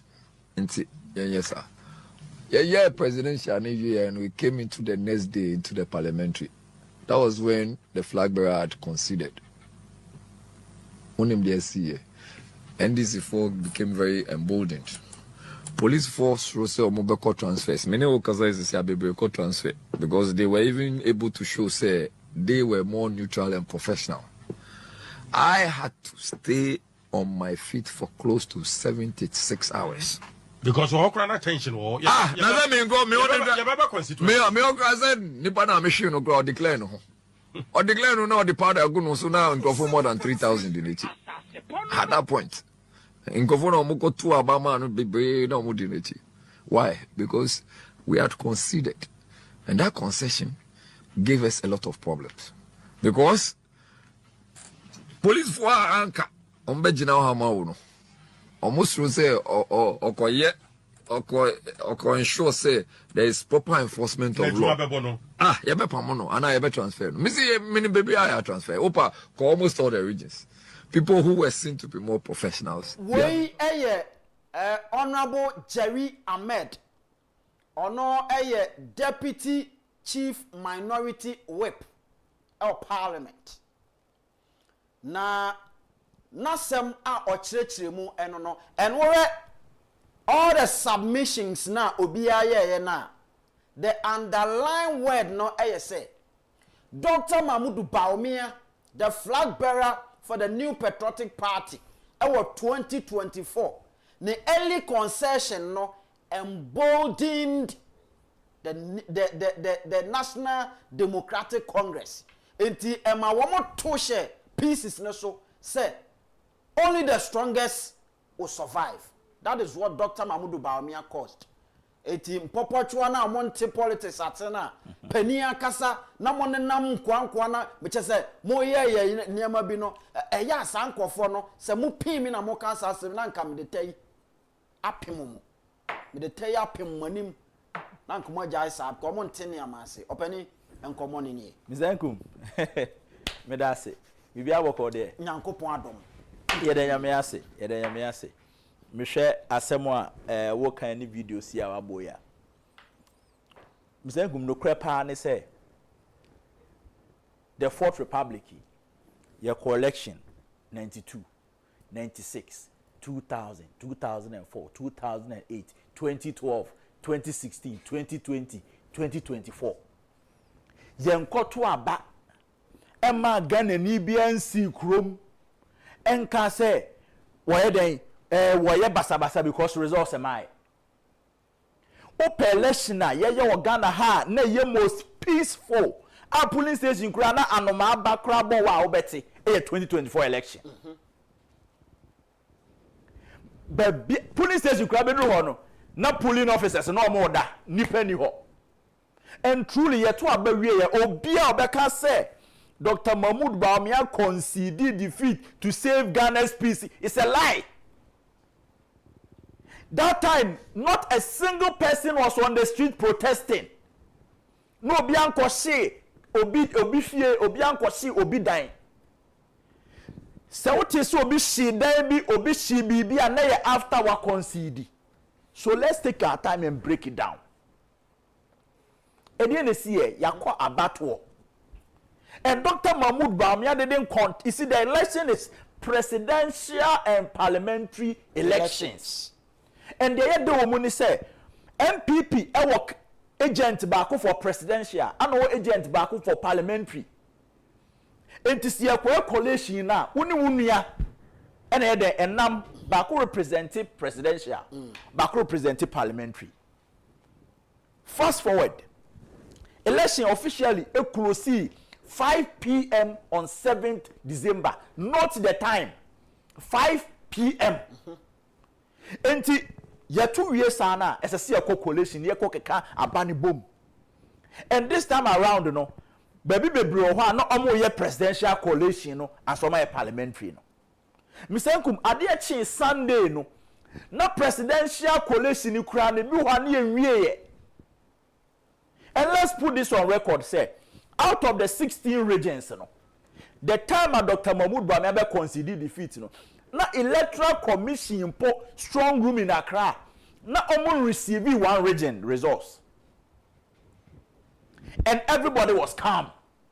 You know, I got to a very sometimes very anxious. Hey, ye winning and I winning. Hey, normal.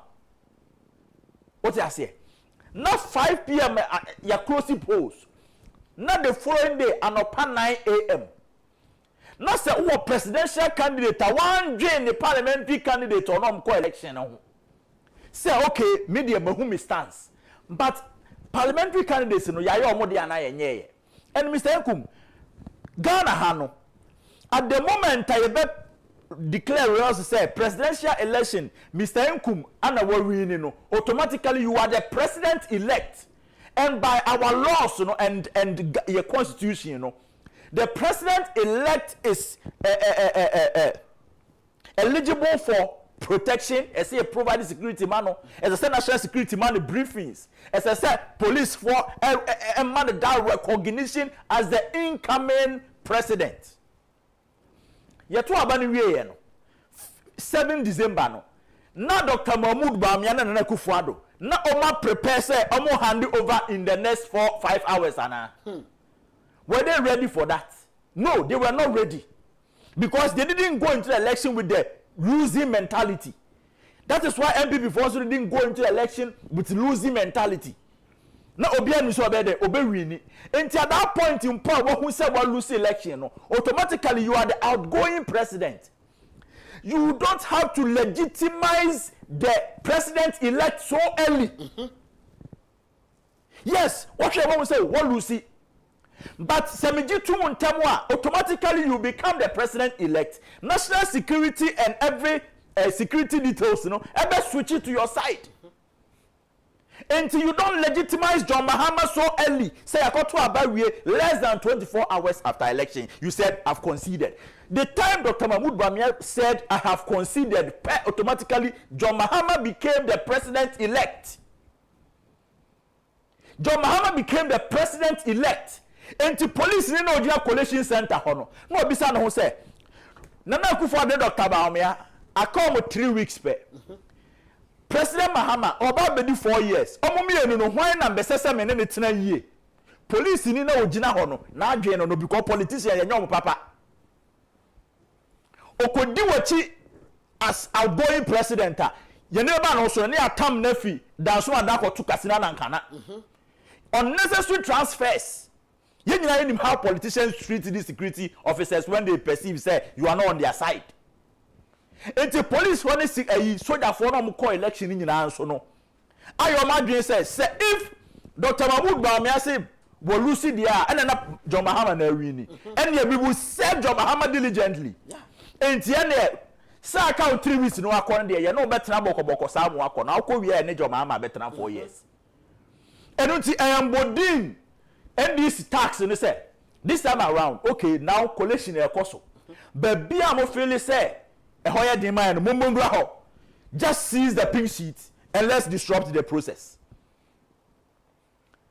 At that time another Dr. Bawumia consider and this for kwa no musro yeah because the best no obi yes. And police for no so they were on the side of the ruling government and no they umpo that was the case. No. And you know they are protecting the sitting president and the sitting vice president. At that time na I got to abawi no. Na Dr. Mahmoud Bawumia obi anim say okwa na oba. But anam so ono akase no masem a send down upon on kron obegina ho beka ye ntini sa asem on na ode ba on the porch ho no. Afraid they na akoye say ene John Mahama win there. What are you waiting for? So Tema Central for na makofre Tema West Electoral Commission as be declare my be declare na ye kra na ye wo power. Yes. Me say Okankwe Central. Honorable Patrick Abuama. Electoral Commissioner na wo ho no e declare ma this young guy and this guy no. Yes. E ma guy no parade ne house. Baba Sadi. Okotena UTV so MP elect. E mo kwa congratulate no e wo ho because of Dr. Bawumia. Yes. Chicken out. Yes. So easily. What you say? Now what do obia kra to esanimu? Because of your selfish interest. Dr. Okoboy Asemoka or say Abujinapo, ye the helicopter and the picking no because what causes on the pink sheet in yes. At that time, you know, NDC for why no echo. Me say, and I start here now may recount from 92 to 2024. Yen to aba enya or the say unfinished collation bebre to say the ehuno 2024 up to now high quality because time Dr. Mahmoud Bawumia consider now everybody has lost interest in the presidential coalition. No one kasa no 38 at that yes. time. Until then the BCB and confession 38. Now and losing interest in the coalition because I mean and really it doesn't make sense. Yeah, kotuaba. Yeah, perceive a quality. Obiya vigilant. Near winning. Nipa na me vigilance anti achim South as an agent ye coalition no. Metimen in the Nipa so are consider. What is my business in the coalition center? What family say me a coalition agent? I will ponkata manso. Me wo coalition center ye coalition. Say me protecting Dr. Mahmoud Bawumia Bano because see a be declare a winner. After they have any 30 police stations. Me ti ya nipa na me vigilance na name no.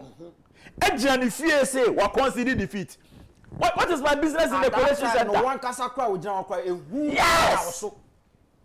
Eti na ma origin for pink sheet team. One na we ruling government. The ruling party no. At the moment you concede defeat, you tell everybody say the opposition party is now the president-elect, John Mahama. And until John Dramani Mahama in 2016 as sitting president, he knew he had lost the election. But he waited for Charlotte Osei to declare. Just to protect his policies. To make sure, say, this time around, you know, IGP Kwen himself Lucy. IGP, make sure, say, your men are on the ground. Yes. Make sure, say, you are the commander-in-chief. But let me tell you, akufo-addo do we issue instructions, IGP Monfa. Because I can't 3 weeks now, Kofi. Nipa de never tell 4 years, you know. All my instructions say, me nkoye ne bone. Now 3 weeks no Kofi 4 years na can only never tell. What you say? Until some within 2 days, you know. Jaima electoral commission even though you know you've lost. Never protect your parliamentary candidate. To even make sure, say, how many seats are you going to get? You catch them and say, you need experience. But what you did, Jenny Swire and say, or the saying, Kencity politics, and understand no crap on this one, you or them, you're funny to be that didn't buy it. It's just some young Kenyan, he doesn't even understand it. Yeah. I'm not going to say, a castle be a school, and I just say, we are seeing as you know the Tribana.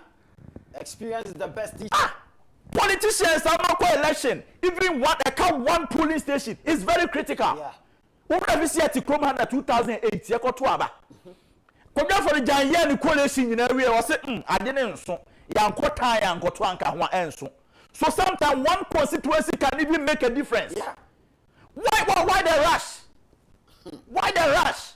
Every thought that this is a wicked candidate the party presented, and somebody sitting somewhere talking say, hey, he was weak. He's the weakest candidate MPP has ever presented in any presidential election. And I don't know the people that gave him that advice. All the people that were standing with Dr. Mahmoud Bawumia on that 8th December. Shame on all of you. Shame on all of you. You did a great harm to MPP that including party national executives. I saw national chairman, I saw general secretary, I saw a lot of people. What did I say?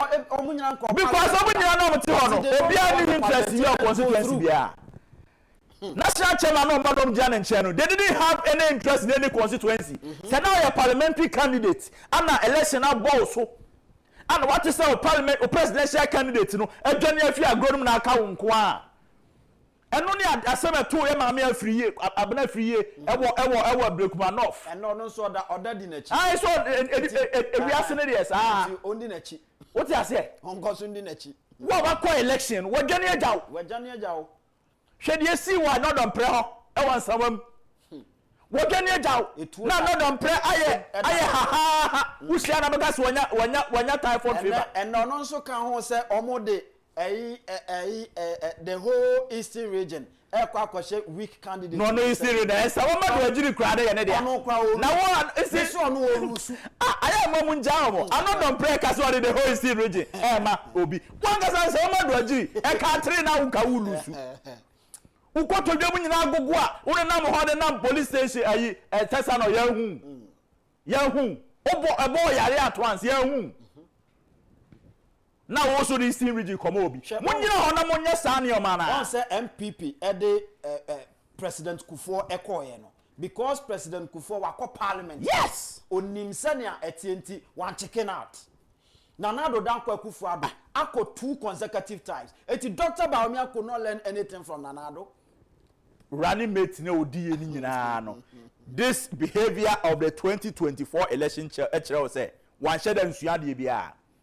no akwa kwesa akro no papa tifia on the wada say me maame awo na menua no no enti o yesi ekoto aba na is he was running on the credibility and the popularity of Nana Akufo-Addo from 2008 to 2016-2024 people voted for Nana Akufo-Addo because of his credibility and popularity and not Dr. Mahmoud Bawumia no to 2008 na dey election na one anim no nobody and conform kasi ato bi nti emfa ne nkɔ what time I do buy ya do call election near 4 months aye kokoto aba running mate no obi animu enti at that time na popularity ade ya the county and can now qualify na can qualify yeah can politics ne politicians say okrom ha o ma call elections what experience ne ade you and I were not the ewini aba now Albert the reason why ntia ya na ye ka Dr. Bawumia asem a look say all the Dr. Bawumia MPP kaso the Dr. Bawumia ko 2028 a ye adwuma kese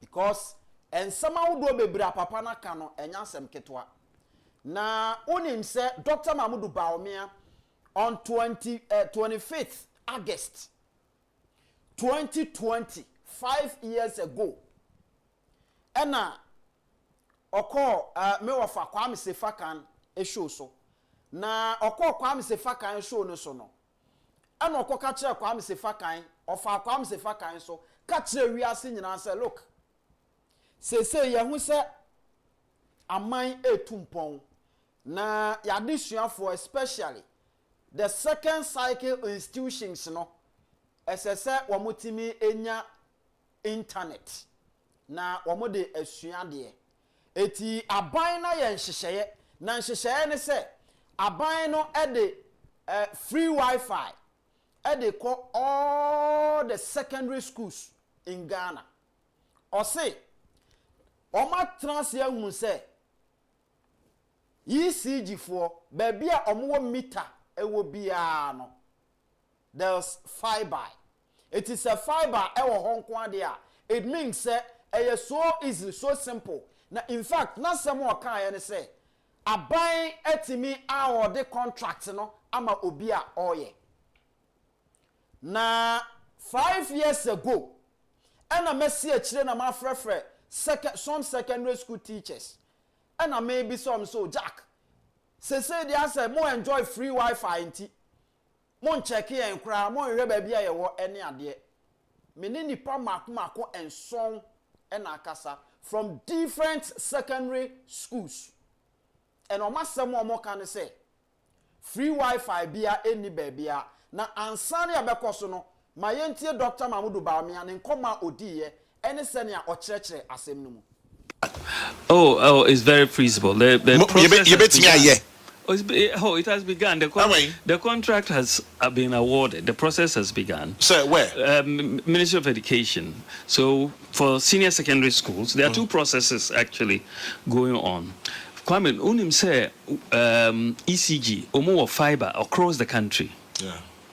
I didn't know for the electricity wiring is almost everywhere omo meter no omo fiber Nkum asasiasi so in the context of what we were investigating for free Wi-Fi we found out this, and so the Ministry of Education is has engaged a contractor for the free Wi-Fi for the secondary schools. And that program is all secondary schools. All secondary schools. All. Do we have the capacity? Yes, we do. Oh yes, Nyamiadum. It's just Wi-Fi. Veep, are we just dreaming big for the purposes of dreaming big, thinking big for?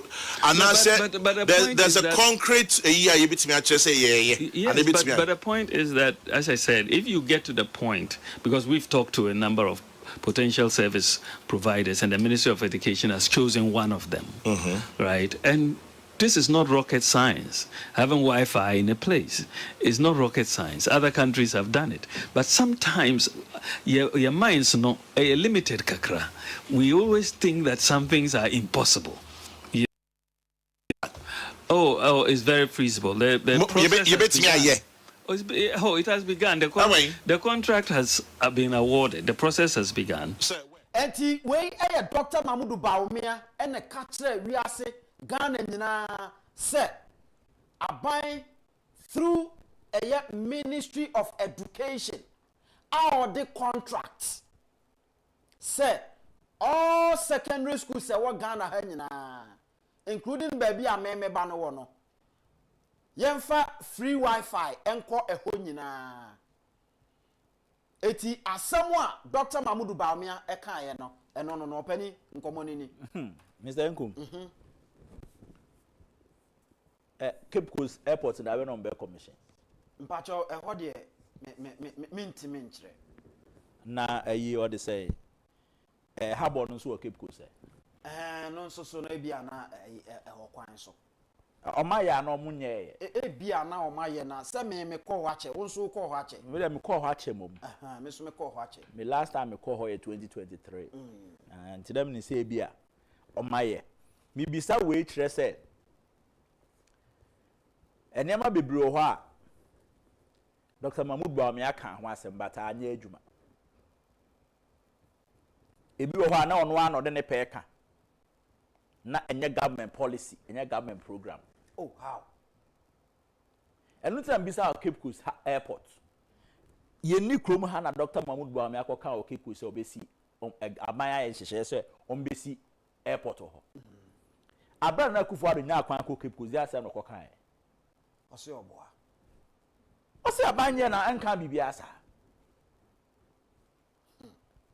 what you say enti sa sema wo kan Mr. Nkum say Ghana ha free Wi-Fi ye de ko school mu a ebi ebeboa nkora na disua ebi ebeboa teachers na omo research ebeboa ma omo computing learning ne ade no timi akoso because Mr. Nkum ye wo nkora bebre ho mo university a yeme okromu nim sende which is some opportunity na ye de ansua it is encourage timi ayama ma nka ya sempa but ask yourself, was it feasible?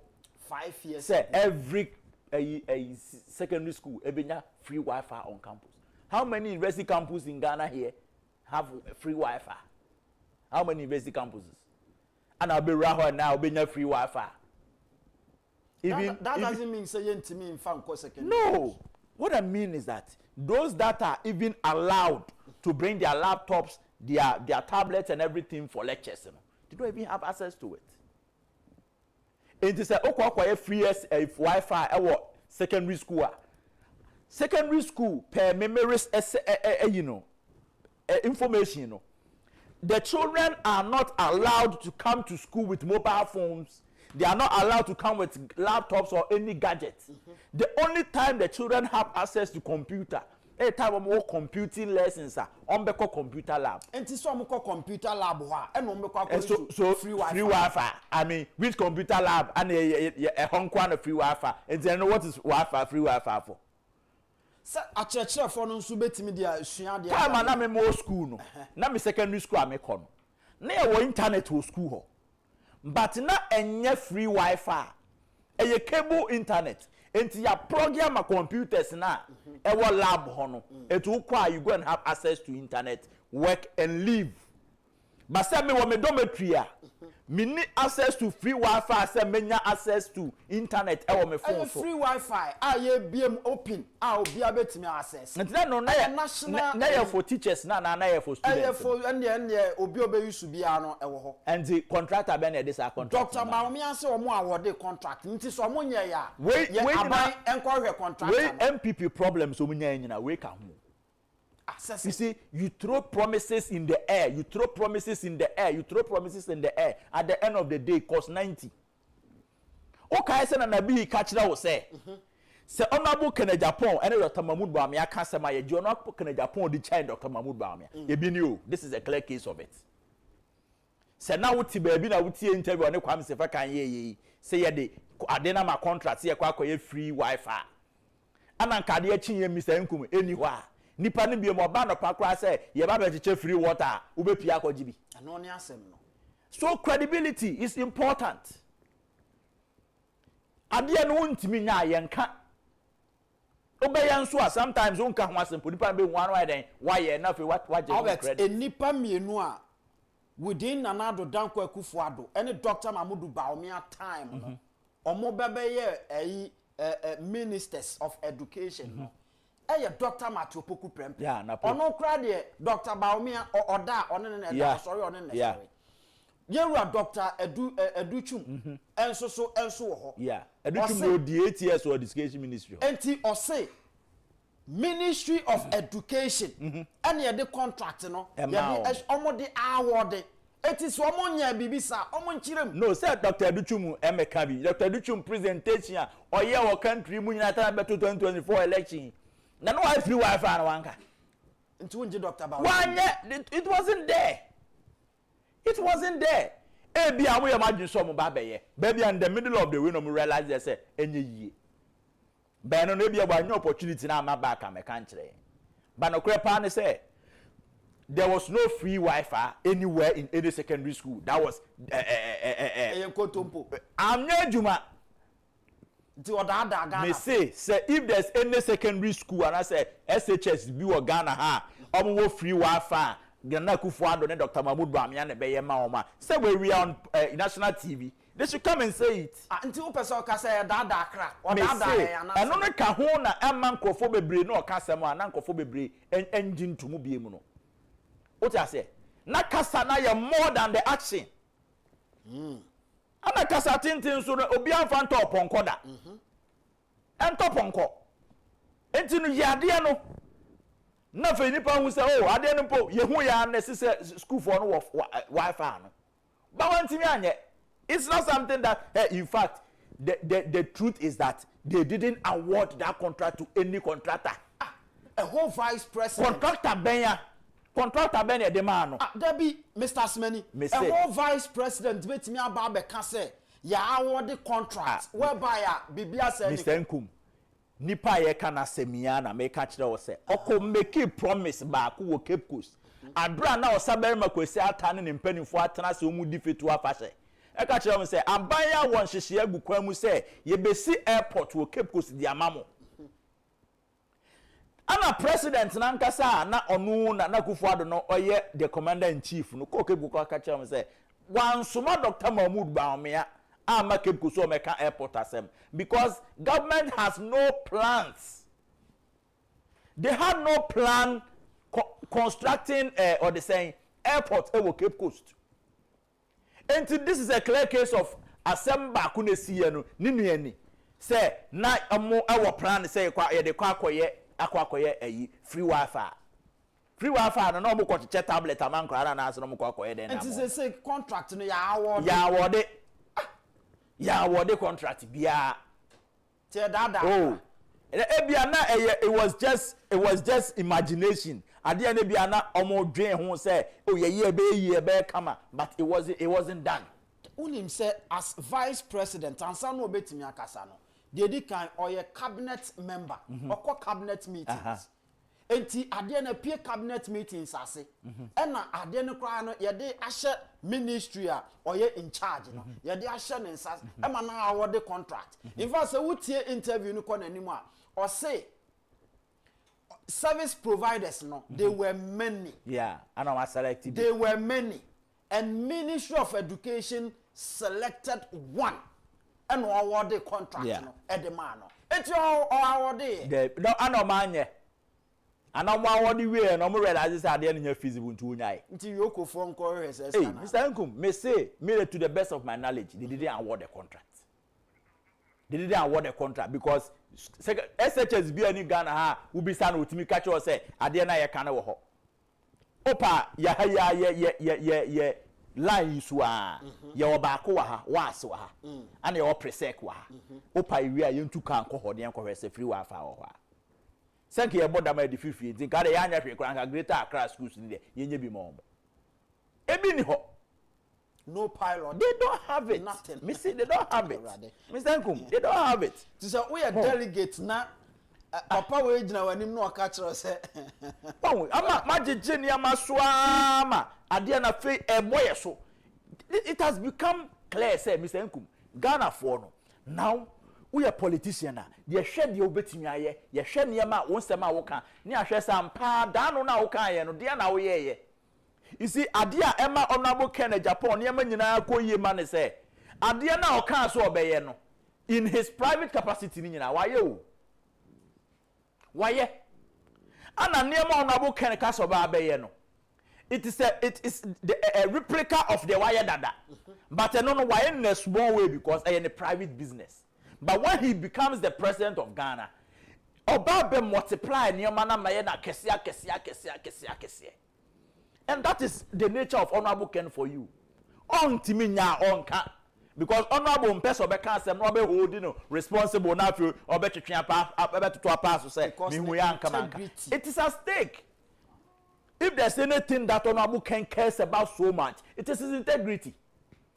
And onka asem na won tumi nye. This time around, enipa bia reason or did Honorable Ken atinye so MPP ni o. Nipa bia reason did Honorable Ken atinye say or contest bi kekentie yes support no. Obia reason did Honorable Ken Agyapong chini say said ye beya Ghana ye industrialization na yaka ho asema kan no ye betimi boost ebenya the needed booster ebetimi afa nyuma what you say sana eniama waka say tourism and crofo ginedi because that is what Honorable Ken is known for. Honorable Ken is a results-oriented person. And he wants to achieve results. When a politician or can't to Hajawa say, that is the reason why he is having that social contract with the delegates. Telling them, say, I am sticking my neck out. And I want to do this for you. Put pen to paper. And wait for me and see what will happen. And that is the nature of Honorable Ken Agyapong. Always want to produce results. Always want to make something happen. Always want to make things big. And fortunately for us, at the end of any rocket science, and feasible, and country and capacity in Ghana, they've been able to achieve a lot. And then it is because you're now leaders are. Oma amu wada willpower ne say when ye pese ye and ampa no or the opepa atena se adwen ho e de amampani for say monwe e hwese betimi ane aye adentia Honorable Ken Agyapong will deliver bibia waka so be deliver bibia so obeye no ukosuro ba from Honorable Ken beye because na adwen ne say saniema wo keka hu nsem nyina no or consider be ya dachinchirima oni ho ambebo ndia kan say papa no yes adwumande mai and that is why Honorable Ken obre you just say opepa na she na kuma mu ama eno na say air drive no he can sit abehwe say obi ba be petumi afri wo o say tumi na me ba beje no say oboa me ma mensaka tumi ni wi a sei na meye ede amawo na say metimi aye ana mentimi nye no me de kratai ato ho yes me no mienu yapam eni and so it means therefore that saade ya Honorable Ken eye kra no say obi to abama no na obedi party nanim na nea eseso ye no wanya manipa na otime de ne kokko oh say ne masa contract otime de ne kokko masa contract. You see, Mr. Nkum, me say, and weekend in me say, akwabi ni number bi Facebook no kasa say, Honorable Ken paper na odo mko 4 days sign no, enya dia obetimi aye na Dr. Mahmoud Bawumia na owo welfare policies edema party for me share sa na me say people are so ignorant. Dr. Mahmoud Bawumia was with Nana Akufo-Addo for 8 years in opposition.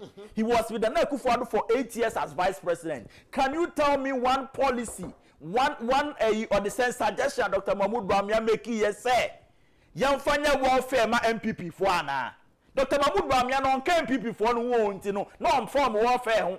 Obi a wabe mobile interoperability. Ama MPP for na interoperability MPP for Dr. Bawumia catch a delegate say you no na dream okoye ya everybody in this country knows say mobile money interoperability was introduced by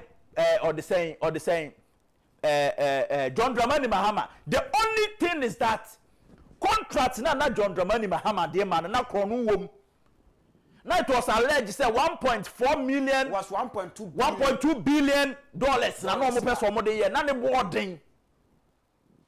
Until they realize said no, Nana Akufo-Addo said no, they cannot pay that money for mobile money interoperability. And for that matter, let's look for another person to do it for us. Emma Sanko phone cry a J contract ni film same cry no. Omo de Ghana call arbitration. Yes, omo kwa pay judgment debt. Omo kwa ni nyina no amfo. What you say? And na mobile Nana Akufo-Addo said no, $1.2 billion is too much for mobile money interoperability. It's yampe obi na mukonya no $4 million. And I'm the year. So it is not your idea. It's Dr. Baumia. Debbie. And what the delegate said, no, in fact, Nana Akufo-Addo they implement mobile money interoperability. But I know no introduce here. Nipa or they buy nanka. The only thing I'm sa contractor na ntimi anya under John Dramani Mahama ne say time mo sana John Mahama efia bam. And Nana Akufo-Addo mobile no say scan so. So they cannot pay $1.2 billion for mobile money interoperability. It's in the for and they got it for $4 million and they did it. So it's not like Obia what can I say? Adrian who say BBFM mobile money interoperability. Young famra intimina why there no. Yes, I can come from I can come out. Debbie. And say we are delegate, we are MPP delegate ne ekoso nyina no se be ya wo delegate no wan kasa nso obetimi enya candidate a wo ton na wo mmere enti na ye ka ho asem kire wo eti afi wonu se Dr. Mahmoud Baumia enya na adwene eyi mobile money interoperability no de nam ye dede se madwene se enya ne dia enti se wo ye delegate a mesrew vote for a leader with a vision, clear-cut vision. I will bet much richer. And yes, one of my own will be there no watam. On a more who will be there no watam. No tentam. And no your friend of men are the menfa, major the menfa, a chrono, and yet. Obapa Sabato, we are fit. Now, on what to say? BBI come on. Okay, chairman. Men so many and teacher me back. Why? What will Mr. Asmani? Okay, and the chairman na me back. Why? Tabia takum a drum and waswa. No cranny say a one mema say we a bema we ya tabia takum. Isan say tabia takum no a dra. And no say unya be now tafria and nam say ye de a war in hini and afe in habain and ya canfra ya just ya dear drone into no cranny say o tafribia. Ebedru anwumre no bema adwuma enya asem ketwa ba bia yeto aduro bia do ani kiremu a wo so pe tabia takum na won sabeka tabia takum ne bi na ebebo a papa me ba cho se wo ye ba tobi ma wukunu se wo ye bema nsoso so a tobi kogu fie na watimi ede aye adwuma ama bibia aye kama no kraba ko a ebeboa me no mienu enyina ne se ba bia ye ton aduro bia no uduru wa benya tabia ato ne mom se open dodo etu aton a frɛ yɛn ne ni nkomo e wo 0243 686861 0243 686861 na wonso sanka tabia takum ni bi eyadura eboa papa na ebra so se comment messages awodo ye free Facebook, YouTube, and afi WhatsApp abano sabato riafe eja riafe ba the MIA obapa masan aba na ene de ukura water majemeta yes messages ni mintri just na ukutata mikrata and me na mama wo wi fa bo wo wi eno na ukura de na se waben the messages no me betri awie pa me betri and then me yi bi film ni apropro ni nyina metri ni nyina okay area so ma me fa YouTube messages no and san shots here we say all widows in Ghana please keep please keep Ken in prayers his win can't be stolen we are Richard or say that's how things work here in UK I don't travel for even 1 mile to buy anything because in my area, I get everything I want. We are friends of Kencity Media. I say good afternoon, Mr. Nkum. Please wish our connected mother happy birthday. Her name is Auntie Agyapong of Tema Community 2. We love her so much. May God grant her long life and good health. Okay, happy birthday, Mama Agyapong. Nyami shao. Aye. Nyami shao no nyane kese. Auntie Agi or heavy. Oh, yeah, very heavy pa. Osan what Tema Community 2. 2. Aye. Okay. What the where is she? I can one pet. Nanko ye connected. We am champion. I say good afternoon, my children and granddaughter. Hope your weekend was wonderful and peaceful. We thank God for another week and another day. Hope this week will be wonderful in Jesus' name. I see no pain. We are massa. I see in Ken we trust. We Felix upon, or say Honorable Ken Ohene Agyapong, great man with great ideas, great vision for Ghana youth, our next president. We so Grant George, or say the great president, Honorable Ken, God bless you, Ghana first president. Vote for number one only, the top Kennedy one. When Kwame Nyan or say, oh God, help Honorable Ken to become president. Amen. Amen. Selena Cranton, or say please like and share. Where Nanama 1, or say greetings and happy new week connectors. Ghanaians, Honorable Ken has a clear vision for our beloved country. Delegates, please vote for him to make Ghana great. Where I am Mina Isaac, or say good afternoon, Mr. Nkum. Hope you are doing well. Honorable Ken's campaign, or say Honorable Ken's campaign is going well. Happy birthday to my sweet sister Eunice Jima, watching you from Cantonment. And Mr. Nkum, what's so your sister birthday? Or say happy birthday to Eunice Jima. Eunice in Tinyamin Shao no nya. Eunice. Jima Nyamin. Yes. Okay. Yes. Eunice Jima. Okay, Jima. Okay. Of course. When I am Samuel James, I say please delegates, open your eyes and vote for Ken because he's the chosen one Ghanaians love. He's the chosen one Ghanaians love. Masinu Pain. When so Felix upon, I say NPP delegates, if you want power, press 1, and if you want opposition, press 3. Case closed from Dachi Hini Nana Kojo upon and the message we by Richard say or the UK or say I have been saying and I will say it again. Bawumia is not a politician and I pity those following him. Or say can you tell me the significance of the ETA? Mr. Nkum. Etano onya abotre. Pamunia eno Auntie Catherine no say onya abotre. Auntie Richard Ohene Pamuno obeti ase de ntia etano wa hase. Catherine so no anso so ofia. On fanita. Yes, no my air salute. Etano eya ade bia Nyankopon abo amanipa. Na ye nananom omo sha ase so omo de ta etwi eniema no na ye nte ase. Of course. Eta ya ade a etimi ka niema bebrebom. No. Oti ase. Yes. Nti ehu hia ese so onya bi. Of course. We Jonathan Owusu ase Ken all the way. Nti mefa WhatsApp messages no so kakra aka ho na yakoye nim. We say good afternoon, Mr. Nkum, number 1 all the way. God bless Honorable Ken. We are Mampon Asamoah or say why enyum ama Honorable Ken. I know sir. Okay, I saw the message by and the person sending you name running TNT. And of course, and one no. We say good afternoon, Mr. Nkum. I at times find it difficult to understand NPP executives. Everyone is yearning for Honorable Kencity Agyapong, and what's preventing us, please?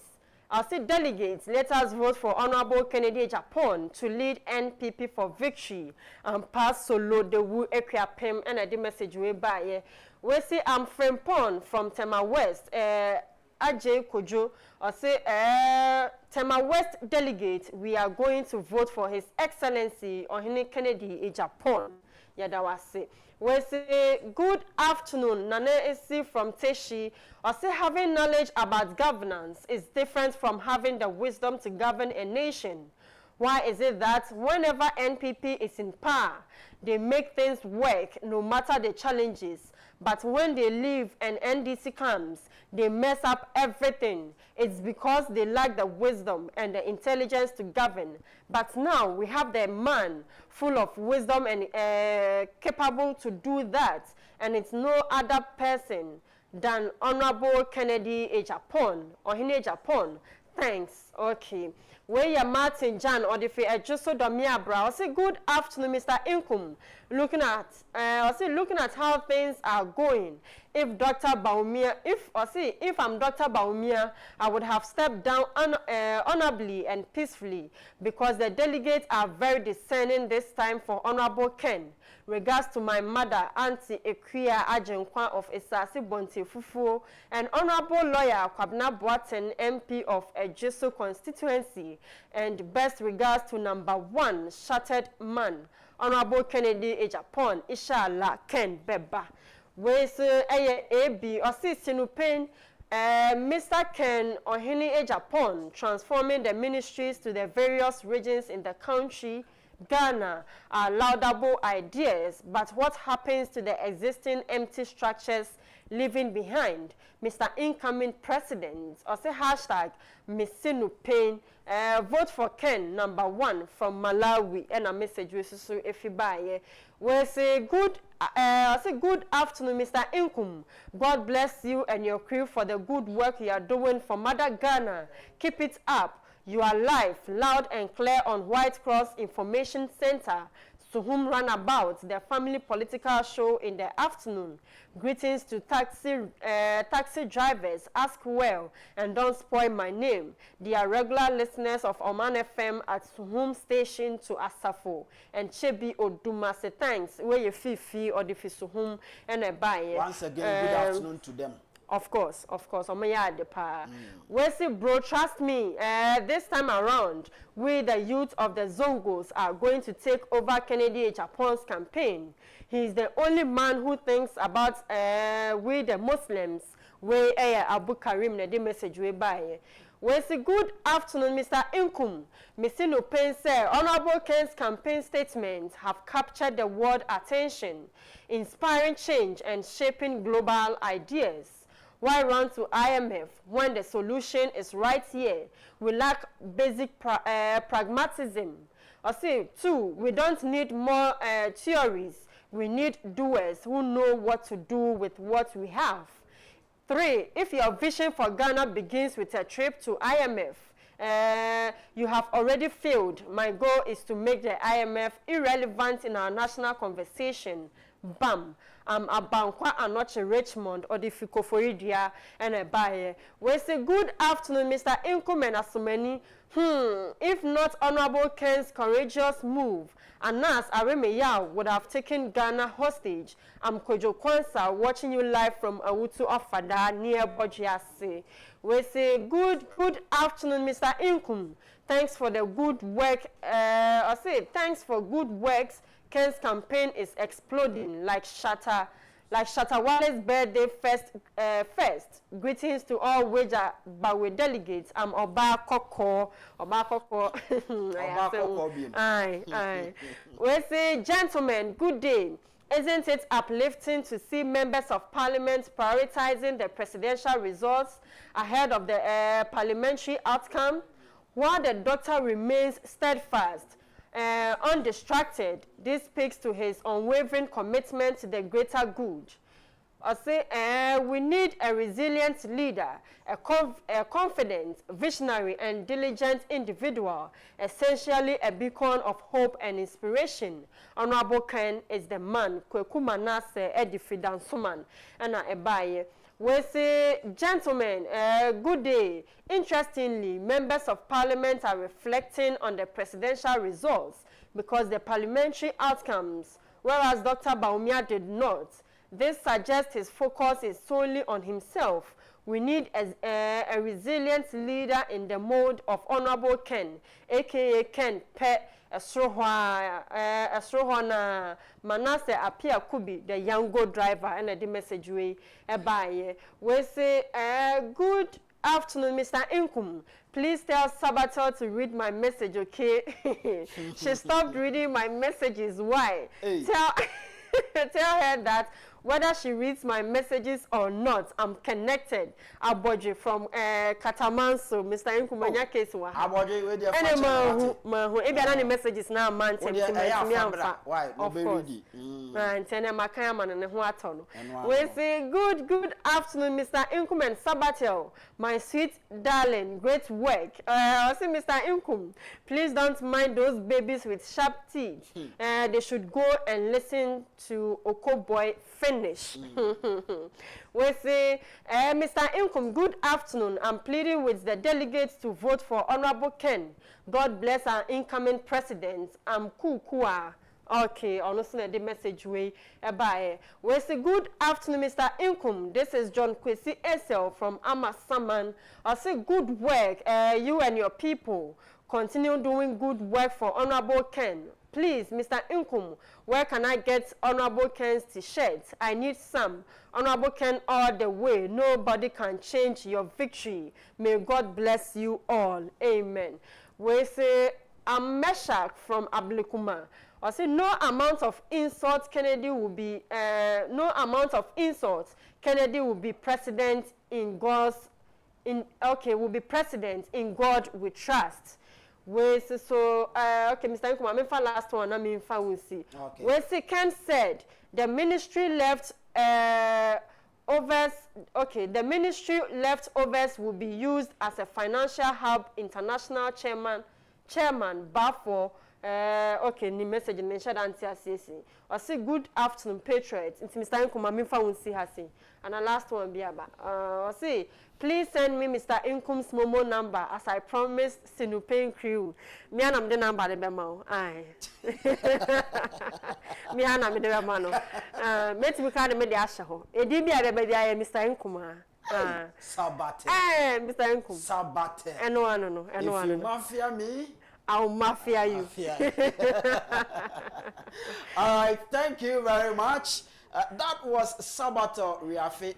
As usual, no, and daddy then na your messages or the Bible so wa we share 80 yen ubetimi afre na afi wa bem na onso so was in the pain e wa hampa cho se ofra ententem o kan wi na afi wa ma yonko so baby 02405508 99 02405508 Hello, good afternoon.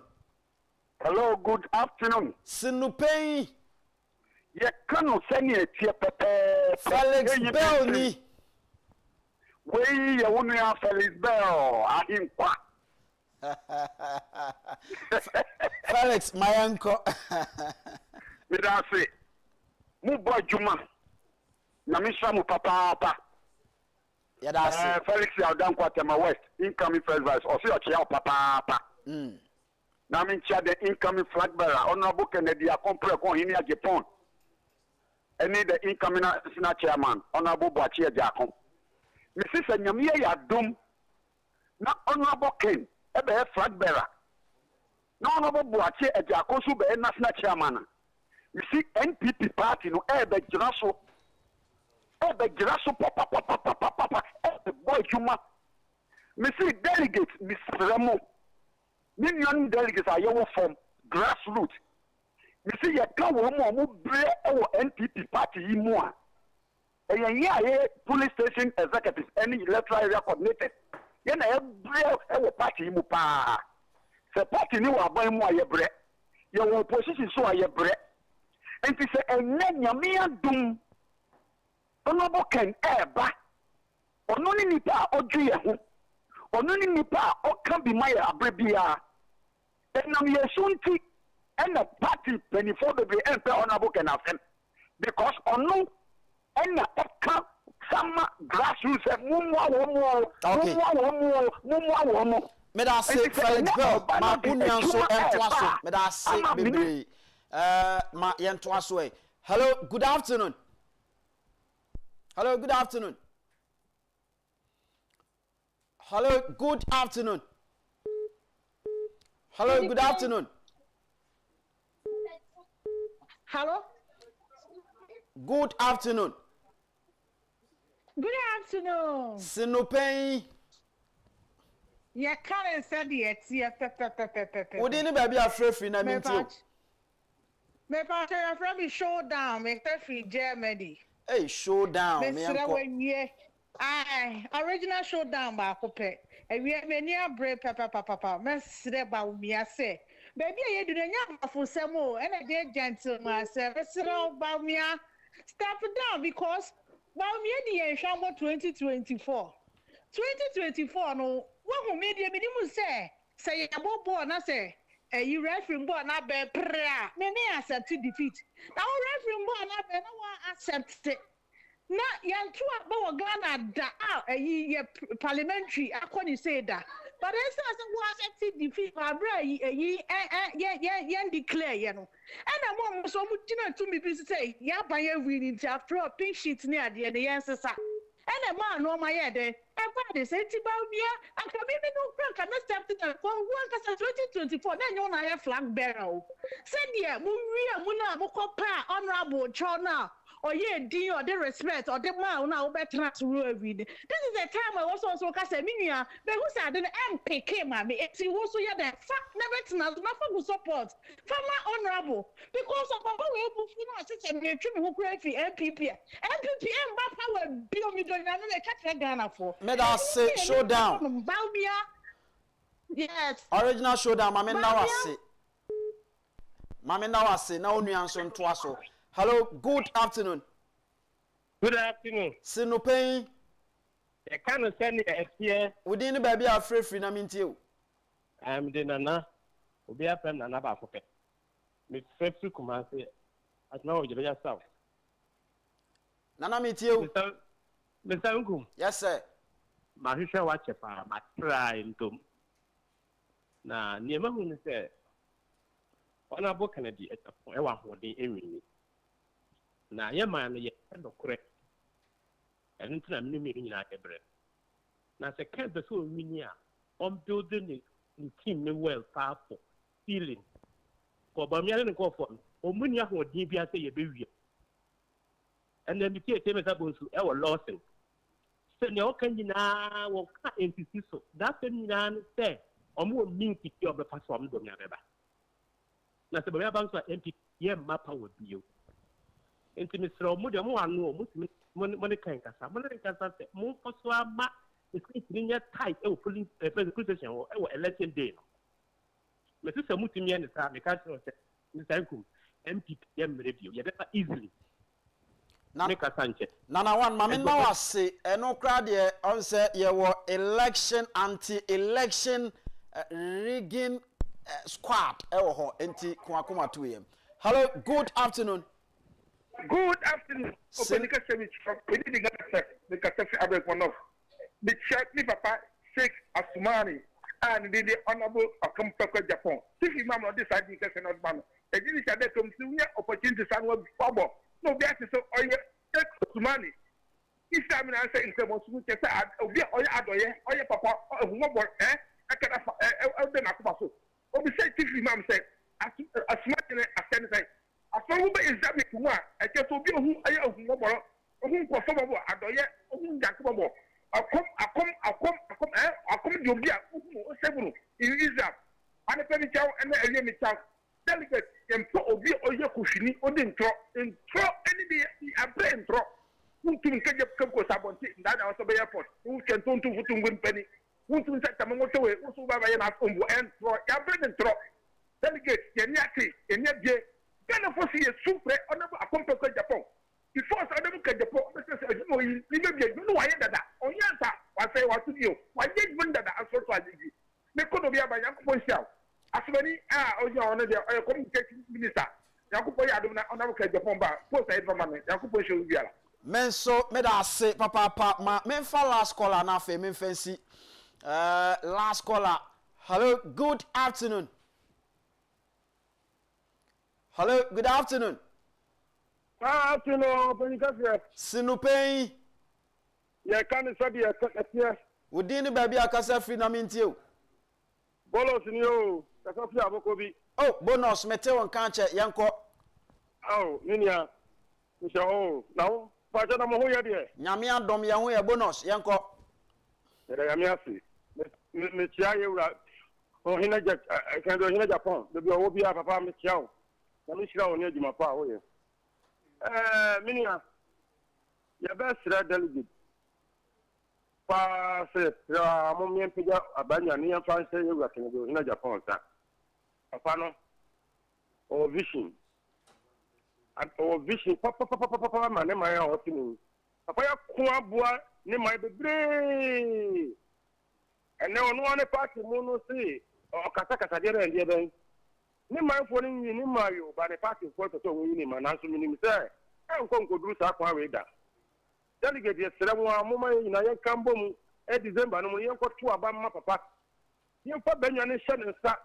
You would obey, or be on the tunnel. Because the party to say a Pajumaya. Papa, when your mamma, your presence, for you, Mamma, you could tell, oh, my room, Professor Dokuta. So my FM can not 2 TV. So the people who are here, Juma. Master, today the chest of a fire, your connection is our about 1 million more beer in your being. Medasibonos. I'm so proud, I'm so kept your my move. Yamishra Monia Juma Pamoya. Medase, Papa, ma Memfao, Ensia. Okay, 80, Mammy Fensiana, Fe, member back to studio. Yeah, did you mediano eba area? Honorable Potential Information Minister. Opening Udru officer, ya kai me wate. Ya wa kai me. So the seminar wa. Ya kai me wate. Adwuma ne de ye de pese ye de say. Ye be koswa ne MPP delegates akasa. No matimi adom Honorable Agyapong. No so aba be dom yen. Oh my Ghana. You see, that is heavy cool. You see, I dear one abu came no. Media debia me pay say debia me say me catch on. Me person man for who say politicians nyina nyepe. Yeah. Enoa. Politicians nyina nyepe. Ye were politicians omo mind dom akoma so. And all politicians omo selfish interest and edi omanimu kan. Obi a wa Ghana hanim say e ka Honorable Ken ansema Bible ka de obedi de obehye ene de baby adu ti beto a ankanya ni so Honorable Ken ne onam upper east north east savannah or tim penten kwai nemu bibie woni mu no hu say ye de opportunities na manipa bebre o ma ntumi amboa Ghana ento no de sebi oni fie ewa yanim nyina so obetena Ghana so na emo mo pese obey seti pace bi to ho na omo madina chi no omaye bound by that say ekwayo na bu ken be paya to ho no wontumi fi ho because ebeya dia edi Ghana be si baby it is say oba Honorable Kenechi as president you are obliged like as a shebi da also say continue mbayanya ni sana babia direction ya ye koyi de Mr. Nkum ebeye koko ni sugar sa unhu ade kese bi obi beye ede ama Ghana but this time around no Honorable Agyapong want to utilize Ghanaians resources for the betterment of Ghanaians na ma Ghana for who say so ya Ghana ni kura na Ghana man no utimi nya ho mfaso na nkwankwa say there be politicians there sa na omutie obi abeka wete sam no okọ this time around Honorable Agyapong wants to make a difference. Okay. MPP delegates, let's help him. Give him the opportunity to make that difference. We will be proud of ourselves to say, all right. I know we are all going to be part of that victory.